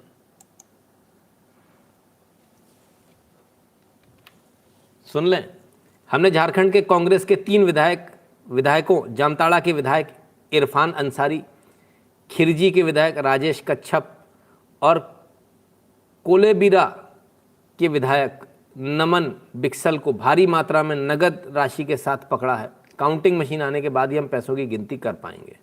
चलो साहब, काउंटिंग के बाद कर पाएंगे, अच्छी बात है। भारी मात्रा में कैश पकड़ा है। इतना भ्रष्टाचार है, सोचिए, लोगों की गाड़ियों में कैश पकड़ा जाता है। कांग्रेस वहाँ सत्ता में है, पावर में, उन्हीं का बंदा पकड़ गया। तो कैसे पकड़ गया? खुद ही ने पकड़वा दिया इसलिए, और कैसे पकड़ गया? अब आरोप क्या लगा रहे हैं कि ये पैसा जो है, ये जो है इनको क्रॉस वोटिंग में पैसा मिला था। जो अभी राज्यसभा के जो चुनाव हुए उसमें क्रॉस वोटिंग करी, उसमें इनको ये पैसा मिला। मैं आपसे पूछता हूँ, राज्यसभा की क्रॉस वोटिंग में कितना पैसा मिलना चाहिए? 3 लोग जा रहे हैं, और ये कितना पैसा? आइए गिन लेते हैं पहले इस पैसे को। 1 2 3 4 5, 50,000, 50 लाख, 2.5 लाख, 2.5 लाख 5 लाख, 2.5 लाख 2.5 लाख 5 लाख, 2.5 लाख 2.5 लाख 5 लाख, कितने हुए? 5 5 10 5 15, 5 20, ये पूरे 2.5 नहीं है ना, 25, 30, 35, 40, 45, 50 लाख रुपए मान लो, बस 3 लोगों को 50 लाख रुपए मिलेंगे क्रॉस वोटिंग के। ए बाबू कैसी बातें कर रहे हो, ऐसा होता है क्या? ऐसा होता है क्या? मतलब एकदम ही एड़ा समझ लिया सामने वाले को। असलियत में ये है कि कांग्रेस चिढ़ गई थी कि इसके विधायकों ने क्रॉस वोटिंग कैसे कर दी, तो उनको फंसाया कैसे जाए, तो अपने ही विधायकों को फंसा दिया। साहब आपने कभी डिग्गी में बहुत लोगों को पैसे ले जाते देखा? 50 लाख बहुत मामूली रकम है सर, आज के ज़माने में कोई बड़ी रकम नहीं है। कभी आपने डिग्गी में ऐसे लगा कर और ऐसे नोट लगे हुए देखे? कोई ऐसे ले जाता देखा है क्या? ये सीटें हैं पीछे वाली, ये डिग्गी है, तो डिग्गी में ऐसे कभी देखा है आपने कि डिग्गी में इस प्रकार से पैसे रखे हों किसी ने? वाह भाई साहब, गजब है, कमाल है, अपने लोगों को फंसा दिया। तो साहब ये हालत है। चलिए अब क्या बोलें। आप गुजरात नकली शराब, हमें वोट दो, असली शराब पिलाएंगे, नकली क्यों? सही बात है मोहित जी, बिल्कुल। तो ये स्थिति है साहब ईमानदारों की, पैसे निकल रहे हैं इनके पास से, कैश निकल रहा है। और ईमानदार बता दे जरा, एक से बढ़कर एक ईमानदार है सर, फटाफट देख लीजिए। हाँ, हेलीकॉप्टर, हेलीपॉपर, किक्का, भैया अगक्का वेकलिंग का। सुनो, CBI seizes Agusta Westland helicopter in 34,000 crore DFHL scam case. अरे भाई साहब, बंदा जो कह रहा मैं इंसॉल्वेंट हो गया, जो 34,000 करोड़ का घोटाला करके बैठा है, इस कमबख्त के पास हेलीकॉप्टर रखा है इसके घर में यार। हेलीकॉप्टर, क्या गजब अंधेर रहा भाई पिछली सरकार में। ओफो, मैं तो हैरान हूं देखकर, कमाल हो गया साहब, कमाल हो गया। अविनाश भोसले पुणे में जब इनके छापा मारा गया तो साहब हेलीकॉप्टर मिल गया, ये पूरा उड़ा उड़ू के रखा था बंद करके। एजेंसीज ने खुलवाया, बोले भैया घूंघट तो हटाओ। घूंघट हटाया तो साहब अंदर से ओहो फटा पोस्टर निकला हीरो, क्या बात है। ये लो भैया, ये स्थिति है इस देश की। अब आप बताइए क्या करेंगे? इतना पैसा का घोटाला लोगों ने किया, पर बड़ा आसान था पहले घोटाला करना, केक वॉक था, घोटाला करो, हेलीकॉप्टर है ही, कभी भी उड़ जाएंगे, बाहर निकालेंगे, ब्रांड न्यू कंडीशन में रखा था, स्क्रैचलेस। आनंद आ गया देखकर, भाई वाह, कमाल है। ये स्थिति है। खैर, वो जो अपने आप को ईमानदार कहते हैं ना तो वो ईमानदार है और ना तो उन्हें बात करने की तमीज़ है, दोनों ही चीज़ें हैं। आइए देखें जरा, पंजाब चलते हैं।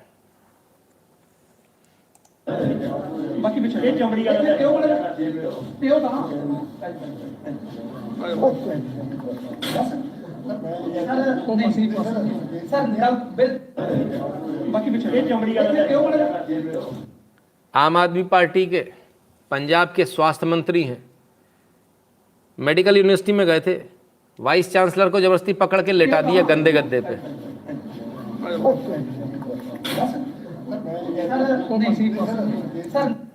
वाइस चांसलर साहब को जबरदस्ती पकड़ के गद्दे पे लेटा दिया।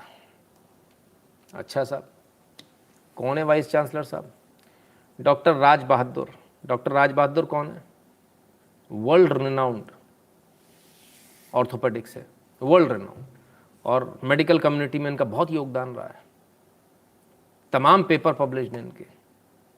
इतना बड़ा नाम, और एक 12वीं पास आदमी आता है, 12वीं पास आदमी आता है और उसकी हुज्जत करके चला जाता है, उसकी बेइज्जती करके चला जाता है। ये सिस्टम की सबसे बड़ी खामी है आज की तारीख में, ये सबसे बड़ी खामी है। अंग्रेज़ों ने जो कानून बनाया था सर, उस कानून में ये था कि जो सरकारी अधिकारी है वो उठेगा नहीं किसी के आने पर, लेकिन हमारे देश में अभी ये कानून बदला गया है, तकरीबन 2005 के आसपास इस कानून को बदला गया और ये कर दिया गया, अधिकारी कोई भी हो, यदि पब्लिक रिप्रेजेंटेटिव आ रहा है यानी MLA MP आ रहा है तो आपको उठना पड़ेगा, कुर्सी से उठकर आप उससे हाथ मिलाएंगे या उसका अभिवादन करेंगे, कुर्सी पे बैठे नहीं रहेंगे। तो ये प्रोटोकॉल में अभी डाला गया, अंग्रेज़ों ने ऐसा नहीं किया। मुझे लगता है अंग्रेज़ों के समय में सही था, उन्हें मालूम था कि शासन तो हम करेंगे, नेता भले ही इनके हो, तो इनके सामने क्यों उठना है। और 12वीं पास के सामने एक लर्नेड डॉक्टर को उठना पड़ रहा है, और न सिर्फ उठना पड़ रहा है, उसके आगे पीछे घूमना पड़ रहा है। कमाल है साहब, कमाल है। फिर क्या हुआ? जब ऐसा होता ना, जिसने ज़िंदगी भर मेहनत करी हो, तो आंखों से आंसू आ ही जाते हैं। Video, top Punjab doctor breaks down as Congress chief meets him after humiliation. ऐसा ह्यूमिलिएशन किसी का नहीं हुआ होगा। जिस गद्दे पर इनको लिटाया गया था, वहाँ आए, उसके ऊपर पहले बेडशीट डली हुई थी। मैं अगर आपको दिखाऊं, अगर वो दिख पाए तो, उस बेडशीट को पहले हटाया गया। उस बेडशीट को हटाने के बाद फिर जो है इनको उस पर लेटाया गया कि तुम इस पर लेटो। ठीक है, तो ये ऐसा ह्यूमिलिएशन जो है कोई बर्दाश्त नहीं करेगा। सबसे बड़ी बात, डॉक्टर का काम ऑपरेशन करने का, अपना ऑपरेशन कर रहा है। मान लीजिए आपने उसे वीसी बना भी दिया, तो एडमिनिस्ट्रेशन उसके उसमें, तो पैसा तो दो। उसने कब मना किया? तो सारे गद्दे बदलवा देगा। पैसा तुम्हारे पास है नहीं, नुकसान में तुम्हारी सरकार बैठी है, भीख मांग मांग के काम चल रहा है राज्य का, तो कहाँ से आ जाएंगे गद्दे? इसके बावजूद आपको उसको प्रेज करना चाहिए कि यहाँ कोई फैसिलिटी नहीं होने के बाद भी डॉक्टर साहब आप इतना अच्छा काम कर रहे हो, वेरी गुड, आप बहुत अच्छा काम कर रहे हो। ये प्रेज करने के बजाय आपने उसे गंदे गद्दे पे लेटा दिया, चादर हटाकर। कम से कम उसने चादर तो लगा रखी थी। वो कोई रास्ते चलता हुआ आम आदमी तो नहीं। आपने हॉस्पिटल किसके लिए खोले? उसमें कोई भी गरीब आता है, वो तो उस तरह का आदमी नहीं है। वो तो पढ़ लिख कर अपनी उसने मुकाम बनाया, एक जगह पर पहुंचा है। आप उस व्यक्ति को इस तरह से करेंगे? कमाल है साहब, कमाल है, बड़ी कमाल की बात है। फिर क्या हुआ वो भी देखते हैं।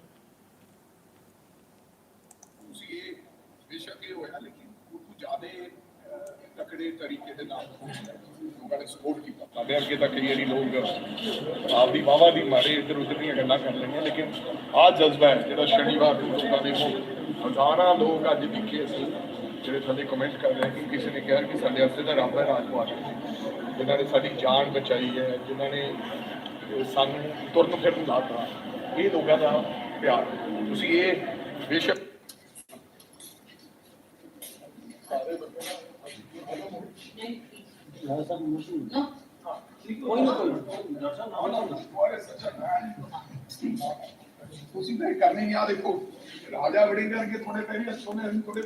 ये कांग्रेस के नेता ये मिलने गए और देखिए ये होता तरीका, ये होता तरीका, पैर छुए जाते हैं।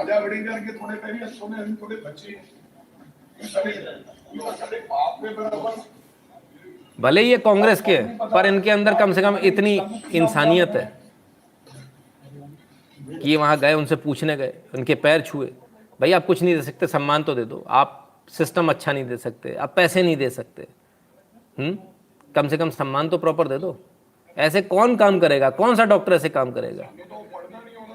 सर इनको गाली देना बहुत आसान है। आप किस बात के लिए गाली दे रहे हो इनको? किस बात के लिए गाली दे रहे हो? वो गद्दे जो आपको पहुंचाने चाहिए थे, जो बजट आपको पहुंचाना चाहिए था, आपने नहीं पहुंचाया, इस बात की गाली दी जा रही है इनको। इन गद्दों के बावजूद, इस सब के बावजूद ये लोग कोविड में खड़े रहे, भागे नहीं। जिन्होंने अपनी जान की बाजी लगाई, आज उनके साथ ऐसा सलूक हो रहा है, ऐसा व्यवहार हो रहा है कि आप उसको बिल्कुल इस तरह से ह्यूमिलिएट करोगे पूरी दुनिया के सामने, और वर्ल्ड रिनाउंड डॉक्टर को। चलो कोई छोटा मोटा डॉक्टर होता है, एक बार को समझ में आता है, वो भी नहीं समझ में आता है, लेकिन आप वर्ल्ड रिनाउंड डॉक्टर को आप इस तरह से करोगे? फिर क्या हुआ साहब? ऐसा दंश किसी झेलते नहीं बना बेचारे से। जो पढ़ा लिखा सच्चा आदमी होता ना सर, उससे देश झेलते नहीं बनता। पंजाब में स्वास्थ्य मंत्री के रवैये पर बवाल, आधी रात को वीसी का इस्तीफा, सीएम बोले स्थिति को बेहतर ढंग से हैंडल करना चाहिए था।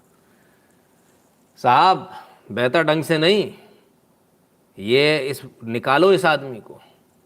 ये देखिए चादर थी, ये देखिए, मैं आपसे कह रहा था ना इस पे, ये चादर हटाई गई इस गद्दे पे, इसके बाद इनको लिटाया गया। चादर हटाने के बाद ये ऐसा अपमान। फिर क्या हुआ? वीसी साहब ने तो दे दिया इस्तीफा। इसके बाद क्या हुआ वो भी सुन लीजिए। Punjab health minister controversy, Punjab में लगी इस्तीफों की झड़ी। वीसी डॉक्टर राज बहादुर, उनके सचिव, 3 वरिष्ठ डॉक्टरों का इस्तीफा। शाबाश, बहुत बढ़िया।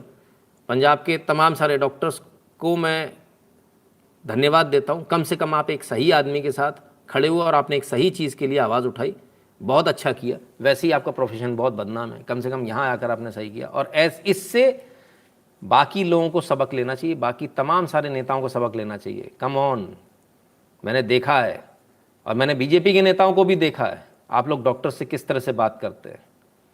स्वास्थ्य मंत्री किस तरह से बात करते हैं। आप अपने रवैये को सुधार लीजिए सर। कभी आपके यहाँ ऐसा हो गया तब आपके खिलाफ भी न्यूज़ ऐसे ही चलेगी।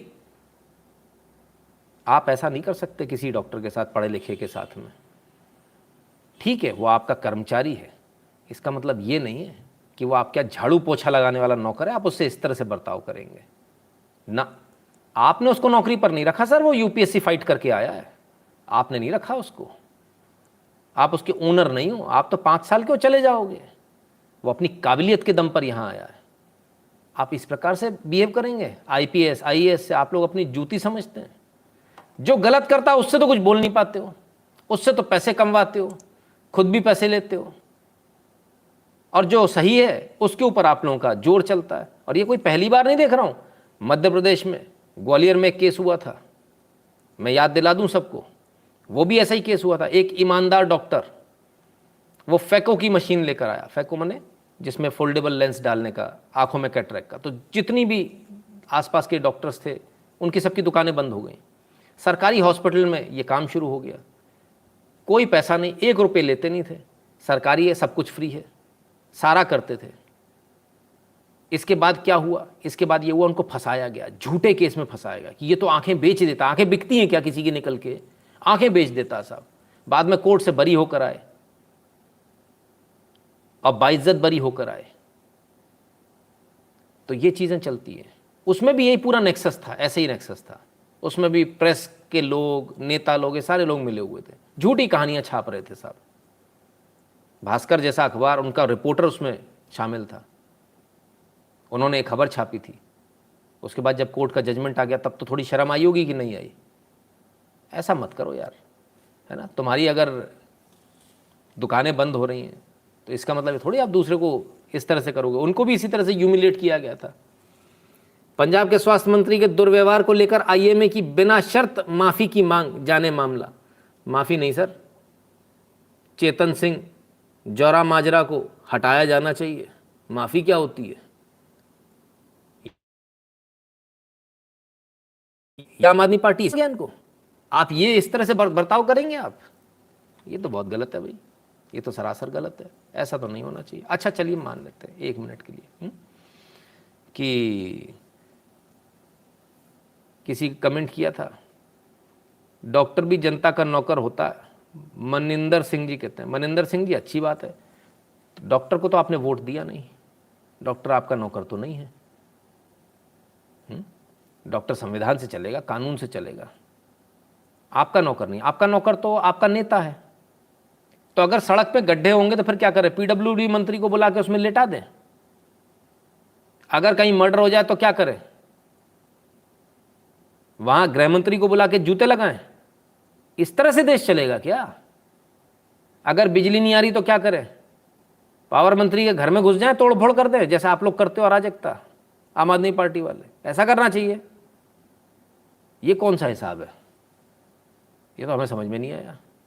पानी नहीं आ रहा तो क्या करें? तालाब में ले जाके डुबाएं मंत्री को, हैं? जल संसाधन विकास मंत्री को। क्या करें भाई? ये तो गलत है, ऐसे नहीं होता काम। बहुत बहुत बेइज्जत, इनको बात करने की तमीज़ नहीं इनके लोगों को। बेहद गुंडे टाइप के लोग, मवाली टाइप के लोग हैं। इस तरह की हरकत करने वालों को ऐसा ही कहा जाता है। बीजेपी स्लीपिंग इन बजा रहे सर अमरिंदर सिंह जी। बात ही दिल्ली और पंजाब 2 की बात छोड़ दीजिए, वहाँ है ही नहीं, मौजूद ही नहीं है लोग, ठीक है ना। खैर, तो ये स्थिति है सर, क्या बोले। तो बड़ा बुरा लगता है सर देखकर। जिनके खिलाफ कार्रवाई होनी चाहिए उनके खिलाफ तो नहीं होती है। लेकिन अगर कोई बड़ा डॉक्टर है उसको टारगेट बनाया जाता है, ईमानदार डॉक्टर उसको टारगेट बनाया जाता है, तो ये तो गलत है। इसको तो कोई सपोर्ट नहीं करेगा, कम से कम हम तो सपोर्ट नहीं करेंगे, है ना। जिसको करना वो करे। मुझे तो ये बात बिल्कुल गलत लगी, मुझे तो ये जो रवैया है बिल्कुल गलत लगा। अगर डॉक्टर ऑपरेशन करने के, सरकारी हॉस्पिटल में, यूनिवर्सिटी में ऑपरेशन करने के पैसे ले रहा होता तो गलत था। तो उसके साथ ऐसा व्यवहार होना चाहिए था कि उठक बैठक लगाओ, तब उसकी हुज्जत होनी चाहिए थी, ताकि ऐसी हरकत कोई और ना करे। गद्दे जैसी चीज़ जिसके लिए आप लोग फंड नहीं दे रहे हो। और आज क्या हुआ? आज ओपीडीज बंद रही वहाँ की, आज परेशान रहे लोग। डॉक्टर्स बोल दिया भैया हम तो जा रहे हैं, लगभग स्ट्राइक जैसा माहौल हो गया। ऑफिशियल स्ट्राइक नहीं थी लेकिन अनऑफिशियल स्ट्राइक थी, सब परेशान होते रहे, कोई डॉक्टर ने नहीं देखा आज किसी को। अल्टीमेटली नुकसान किसका हुआ? जनता का। तो ये तो भाई साहब अपनी हेकड़ी दिखा के निकल गए, भुगता जनता ने। किसने? गरीब जनता ने। अमीर तो प्राइवेट में जाके दिखा लेगा, उसको दिक्कत नहीं है, गरीब जनता फंस गई, है ना। खैर, मुझे तो ये बात बिल्कुल गलत लगी। अगर आपको भी गलत लगी हो तो आप यस लिख दें अगर आप सहमत हैं तो, और यदि आप सहमत नहीं हैं, अगर आपको लगता नहीं सही हुआ इस डॉक्टर के साथ, तो आप नो लिख दीजिए, है ना। हाँ, नंबी नारायण के साथ भी यही हुआ, बिल्कुल सही बात है। जो ऐसे हमारे जो सही लोगों के साथ सर होता है, गलत के साथ नहीं होता। मैं बता रहा हूँ ना, मैं नाम ले देता हूँ डॉक्टर का, अब तो खैर रिटायर हो गए तो अब नाम लिया जा सकता है ना। बहुत डरते थे वो बेचारे, बोलते थे कि कभी नाम मत लेना मेरा, नहीं तो दिक्कत आ जाएगी। डॉक्टर US तिवारी थे, और उनको ऐसा फंसाया साहब कि पूछिए मत। मतलब उस आदमी को मैंने अपनी आंखों से देखा है कि एक समय की बात है कि वो किसी पेशेंट को देख रहे थे, और उस पेशेंट ने बोला मेरे पास पैसे नहीं हैं, तो अपना बटुआ खोल के उसमें से पैसे दिए उन्होंने। ये मेरी आंखों के सामने की बात है। तो ऐसा आदमी गलत नहीं हो सकता। मैं जानता नहीं हूँ, परिचित नहीं हूँ, लेकिन ये चीज़ मैंने आंखों से देखी है। तो क्या ऐसा आदमी आंख बेच देगा किसी की? जो आदमी पूजा पाठ वाला हो, टी टोटलर हो, दारू नहीं पीता हो, मांस मदिरा नहीं, कहीं पार्टी में नहीं जाता हो, बच्ची की शादी थी तो 50 लोगों को बुलाया, बोले मेरी हैसियत नहीं, मैं इतने पैसे खर्च नहीं कर सकता, कैंपस में ही शादी करी, कोई होटल नहीं, बोले मेरे पास पैसे नहीं है। ऐसे आदमी को, और अल्टीमेटली क्या किया, पर्पस क्या था? फैको मशीन बंद कराना, वो करा दी उन्होंने सरकारी हॉस्पिटल में। सबकी दुकानें फिर से चलने लगी, बल्ले बल्ले, सारे लोग मजे में। किसी दिन इसका भी बढ़िया एक्सपोज करूंगा, एक साथ करूंगा ना, पूरा अच्छी तरह से। ऐसे लोगों को छोड़ूंगा थोड़ी। ये जो लोग दलाल लोग घूम रहे हैं, इनको छोड़ना चाहिए क्या? इनको नहीं छोड़ना चाहिए, इनको किसी कीमत पे नहीं छोड़ना चाहिए, ठीक है ना। खैर चलिए साहब, आगे चलते हैं, और हिंदुओं की क्या हालत है उसको देख लें जरा।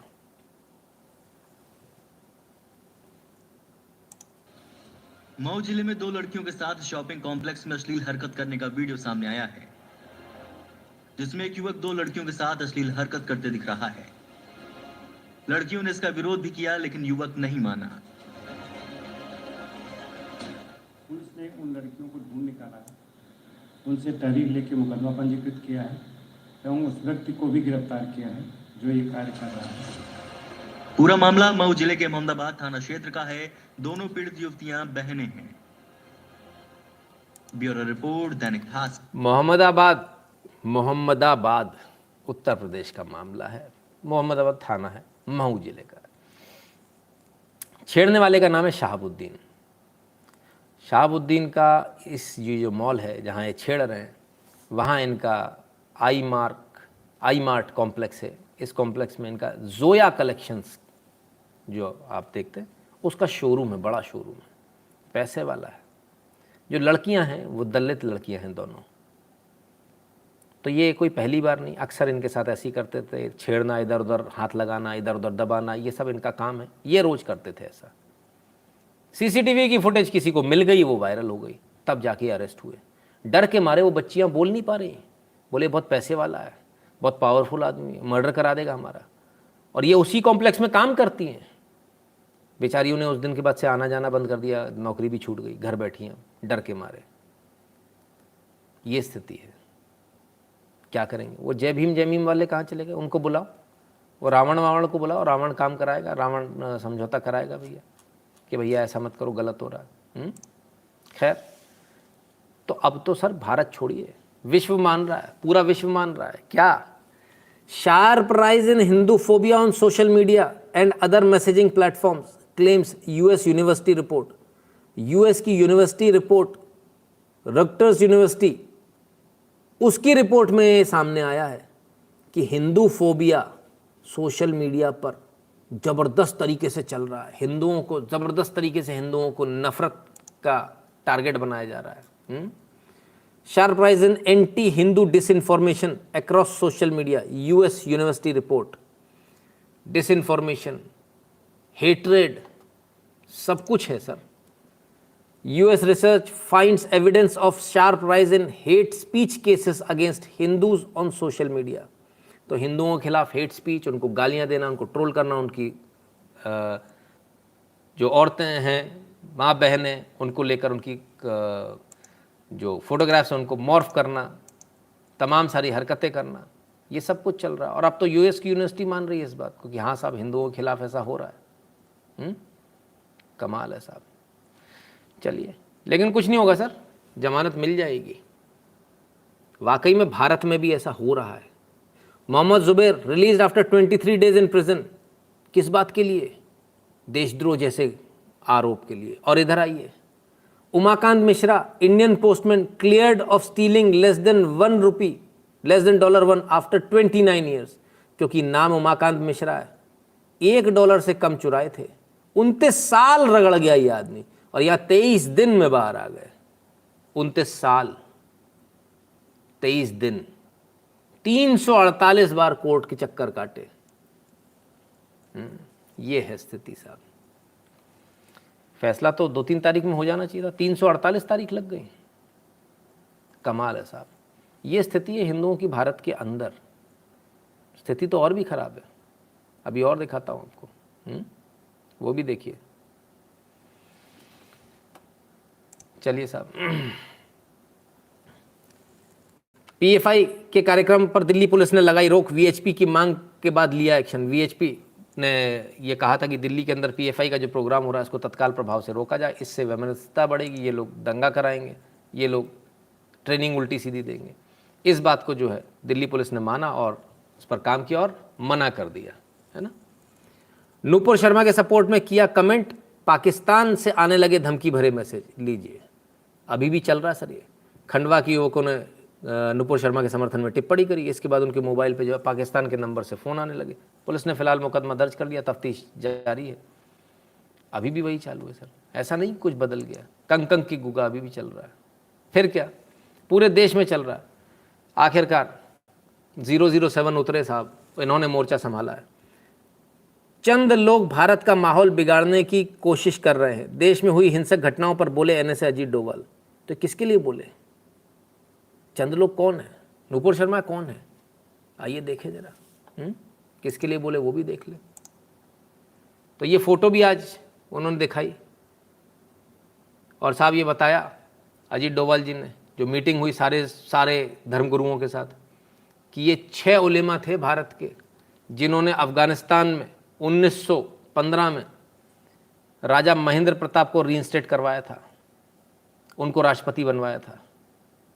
ये सब याद दिलाया गया कि भाई तुम वो वाले नहीं हो, तुम इधर वाले हो।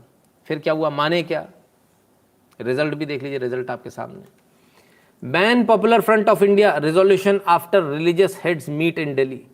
रिलीजियस हेड्स जैसे ही मिले तो सब ने ये एक सुर में कहा, मुसलमानों ने, उलेमाओं ने, सब ने एक सुर में कहा पॉपुलर फ्रंट ऑफ इंडिया को बैन किया जाए। ठीक है, ऐसे सर्वसम्मति बनती है। ऑल इंडिया सूफी सज्जादनाशीन काउंसिल, तो साहब सूफी काउंसिल में ये प्रस्ताव पारित हुआ। इन तमाम सारे मुस्लिम धर्मगुरुओं से मिले और उसका नतीजा ये निकला कि वो तैयार हुए कि बोले बिल्कुल सही बात है, पीएफआई पे बैन लगाया जाना चाहिए। पीएफआई से ही परेशान है, असम से भी न्यूज़ आ रही, वहाँ पर भी चल रहा है साहब, वहाँ पर भी पीएफआई घुसा हुआ है। The Assam police has arrested 11 people from Moregaon, Barpeta, Guwahati and Golpara in a major crackdown against the anti-national jihadi elements. The police has found connections to Islamic fundamentalist organizations having linkages with global terror outfits such as Al-Qaeda in the Indian subcontinent and Ansarullah Bangla team. Among the arrested accused, Afsaruddin Bhuyan from Moregaon has links with Al-Qaeda and ABT, while the other one, Mustafa, is an important financial conduit. They used to run madrasas named Jami-ul Huda Madrasa at Sahari Appam and Banat Madrasa in Assam's Moregaon. Assam के मोरेगांव से और 7 लोग पकड़े गए साहब, और 7 लोग पकड़े गए। खैर, कौन है ये लोग, कहाँ से आ रहे हैं, इनको सपोर्ट कौन लोग दे रहे हैं? सपोर्ट तो दिल्ली में भी एक पकड़ा गया था, क्या नाम था उसका, खालिद सैफ, खालिद सैफी। हाँ यही है। अच्छा ये कौन है साथ में? ये वो है साइमा जो अभी कुछ दिन पहले ज्ञान दे रही थी ना, एक वीडियो बनाया था जय हिंद वाला। अरे वाह, ऐसा असम मतलब दिल्ली दंगों वालों के साथ में, गजब साहब। इनको भी इन्वेस्टिगेट करना चाहिए। She is the main culprit, मेरे को ऐसा लगता है। इन्वेस्टिगेट इनको भी करना चाहिए, बहुत आवश्यक है। साइमा को भी, ऐसे तमाम सारे लोगों को। खैर, तो इतने पे कहानी ख़त्म होती है? नहीं होती है साहब। 2 संदिग्ध बांग्लादेशी आतंकियों की तलाश में जुटी मुंबई पुलिस, भारतीय पासपोर्ट से कर रहे हैं यात्रा। बांग्लादेशी आतंकवादी है, भारतीय पासपोर्ट से यात्रा कर रहे हैं। पुलिस अब उनको ढूंढ रही है, मुंबई पुलिस। तो साहब ये 18 जुलाई को विमानतल पे थे, लेकिन एयरलाइंस के अधिकारियों ने इन्होंने विमान में चढ़ने से रोक दिया। उनको शक हुआ, उन्होंने कहा बोले नहीं आप नहीं जा सकते, और तब से गायब हो गए वहाँ से। अब इनको ढूंढना बड़ा मुश्किल हो रहा है। पुलिस इनको जगह जगह छापे मार रही है और पकड़ने का प्रयास कर रही है। खैर चलिए साहब, जरा बिहार में देख ले गंदी राजनीति कैसे किसे कहते हैं वो देखिए। तो साहब ये पटना यूनिवर्सिटी में गए थे जेपी नड्डा। बड़े कमाल की बात है, सुरक्षा सारी धता बताते हुए लोग इन तक पहुंच गए, घेराव कर लिया इनकी गाड़ी का, लड़कियां पहुंच गईं और इन तक पहुंच गए, नड्डा जी तक पहुंच गए लोग, घेर लिया इनको चारों तरफ से। गाड़ी रोक ली इनकी, बड़ी मुश्किल से हटाया, फिर बड़ी मुश्किल से गए। और ये राजनीति जो है, ये राजनीति देखिए कैसी गंदी राजनीति बिहार में। और राजनीति कौन खेल रहा है इसको भी समझिए आप। कौन खेल रहा है राजनीति? राजनीति एक ही आदमी खेल रहा है, सुशासन बाबू। हालांकि आयशा के थ्रू काम कराया इस बार इन्होंने, पुलिस को पता ही नहीं चला। अच्छा ऐसा हो गया, महिला पुलिस थी नहीं वहाँ पर। ऐसा कभी होता है क्या कि कोई वीआईपी आया उसमें महिला पुलिस ना हो? तो जो लड़कियाँ बैठ गई धरने पर तो उनको हटाना मुश्किल हो गया, क्योंकि महिला पुलिस थी ही नहीं। कमाल है। राजस्थान में शिक्षा मंत्री ने 85,000 से ज़्यादा 3rd ग्रेड टीचर को ट्रांसफ़र पर लगाई रोक, आंदोलन की मिली चेतावनी। अरे भैया ट्रांसफ़र पर रोक लगा दोगे तो लोग अपने अपने घर ना पहुंच पाएंगे। काम तो करना ही है, इधर चाहे उधर अपने घर के पास पहुंच जाएंगे, ज़्यादा अच्छे से करेंगे। खैर राजस्थान में तो सुनवाई किसी की नहीं होती, सिर्फ एक समुदाय विशेष की होती है सुनवाई, तो उनसे उम्मीद करना भी बेकार है। चलिए साहब अब आगे चलते हैं और एक क्राइम की एक खबर लीजिए। 2 साल पुरानी हत्या के आरोपी को पुलिस ने NAFIS की मदद से पकड़ा। जाने कैसे खुला राज। 2 साल पहले एक मर्डर हुआ साहब, मर्डर का कुछ अता पता नहीं चला कि क्या हुआ क्या नहीं हुआ। तब पुलिस ने क्या किया, जो लहूलुहान लाश पड़ी थी उसको उठाया, उसके पास से जो उनको फिंगरप्रिंट्स मिले उस फिंगरप्रिंट को उठाया, और उस फिंगरप्रिंट को जो है जो नेशनल डेटाबेस है उससे national automated fingerprint identification system इसमें डाला, और जैसे ही इसमें डाला तो एकदम मैच कर गए और अपराधी पकड़ में आ गया। तो ये नया हाईटेक तरीका, बहुत शानदार तरीका है।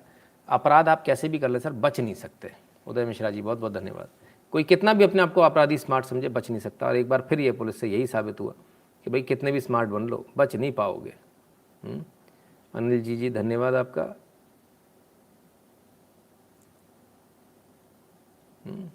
चलिए, तो अमेरिकी संसद में एक बिल पास हुआ, उस बिल को भी देख लीजिए साहब। जो लीथल वेपन है उनको रखने के अगेंस्ट में ये बिल पास हो गया। The yeas are 217, the nays are 213. The bill is passed. Bill pass हो गया साहब। अब इसमें जो है हथियार, जो लीथल वेपन रखने का, असॉल्ट वेपन रखने का, वो अधिकार छिन जाएगा। यानी अब अमेरिका में गोरे और कालों की झगड़ा आगे चल के बढ़ सकता है, क्योंकि काले वेल बिल्ट होते हैं, वो गोरों को मार पीट लेते थे, इसीलिए हथियार रखते थे कि अगर मान लो कभी कोई चाकू मारे कुछ करे तो हम उससे बचेंगे कैसे, तो हथियार होना चाहिए। लेकिन अब ये हथियार जो है इनसे फ़िलहाल जो ये नीचे से पास हुआ, अभी हालांकि ये दोबारा जाएगा और हाउस ऑफ रिप्रेजेंटेटिव से जो है पास हुआ है, लेकिन आगे जो है जाना इसका थोड़ा मुश्किल लग रहा है, क्योंकि सेनेट में जब ये जाएगा तो वहाँ पर इसके फेल होने के पूरे चांसेस हैं, क्योंकि इनको रिपब्लिकन के 10 वोट चाहिए होंगे। ठीक है, 10 वोट इनको रिपब्लिकन के चाहिए होंगे। अभी तक इनको सिर्फ 2 रिपब्लिकन के जो सांसद हैं वो मिले, जो कहते हैं कि हम इनके साथ में वोट कर देंगे। आइए ज़रा एक आपको नज़ारा दिखाते हैं पहले इस नज़ारे को देखिए, फिर इस नज़ारे के बाद की हकीकत को देखिए।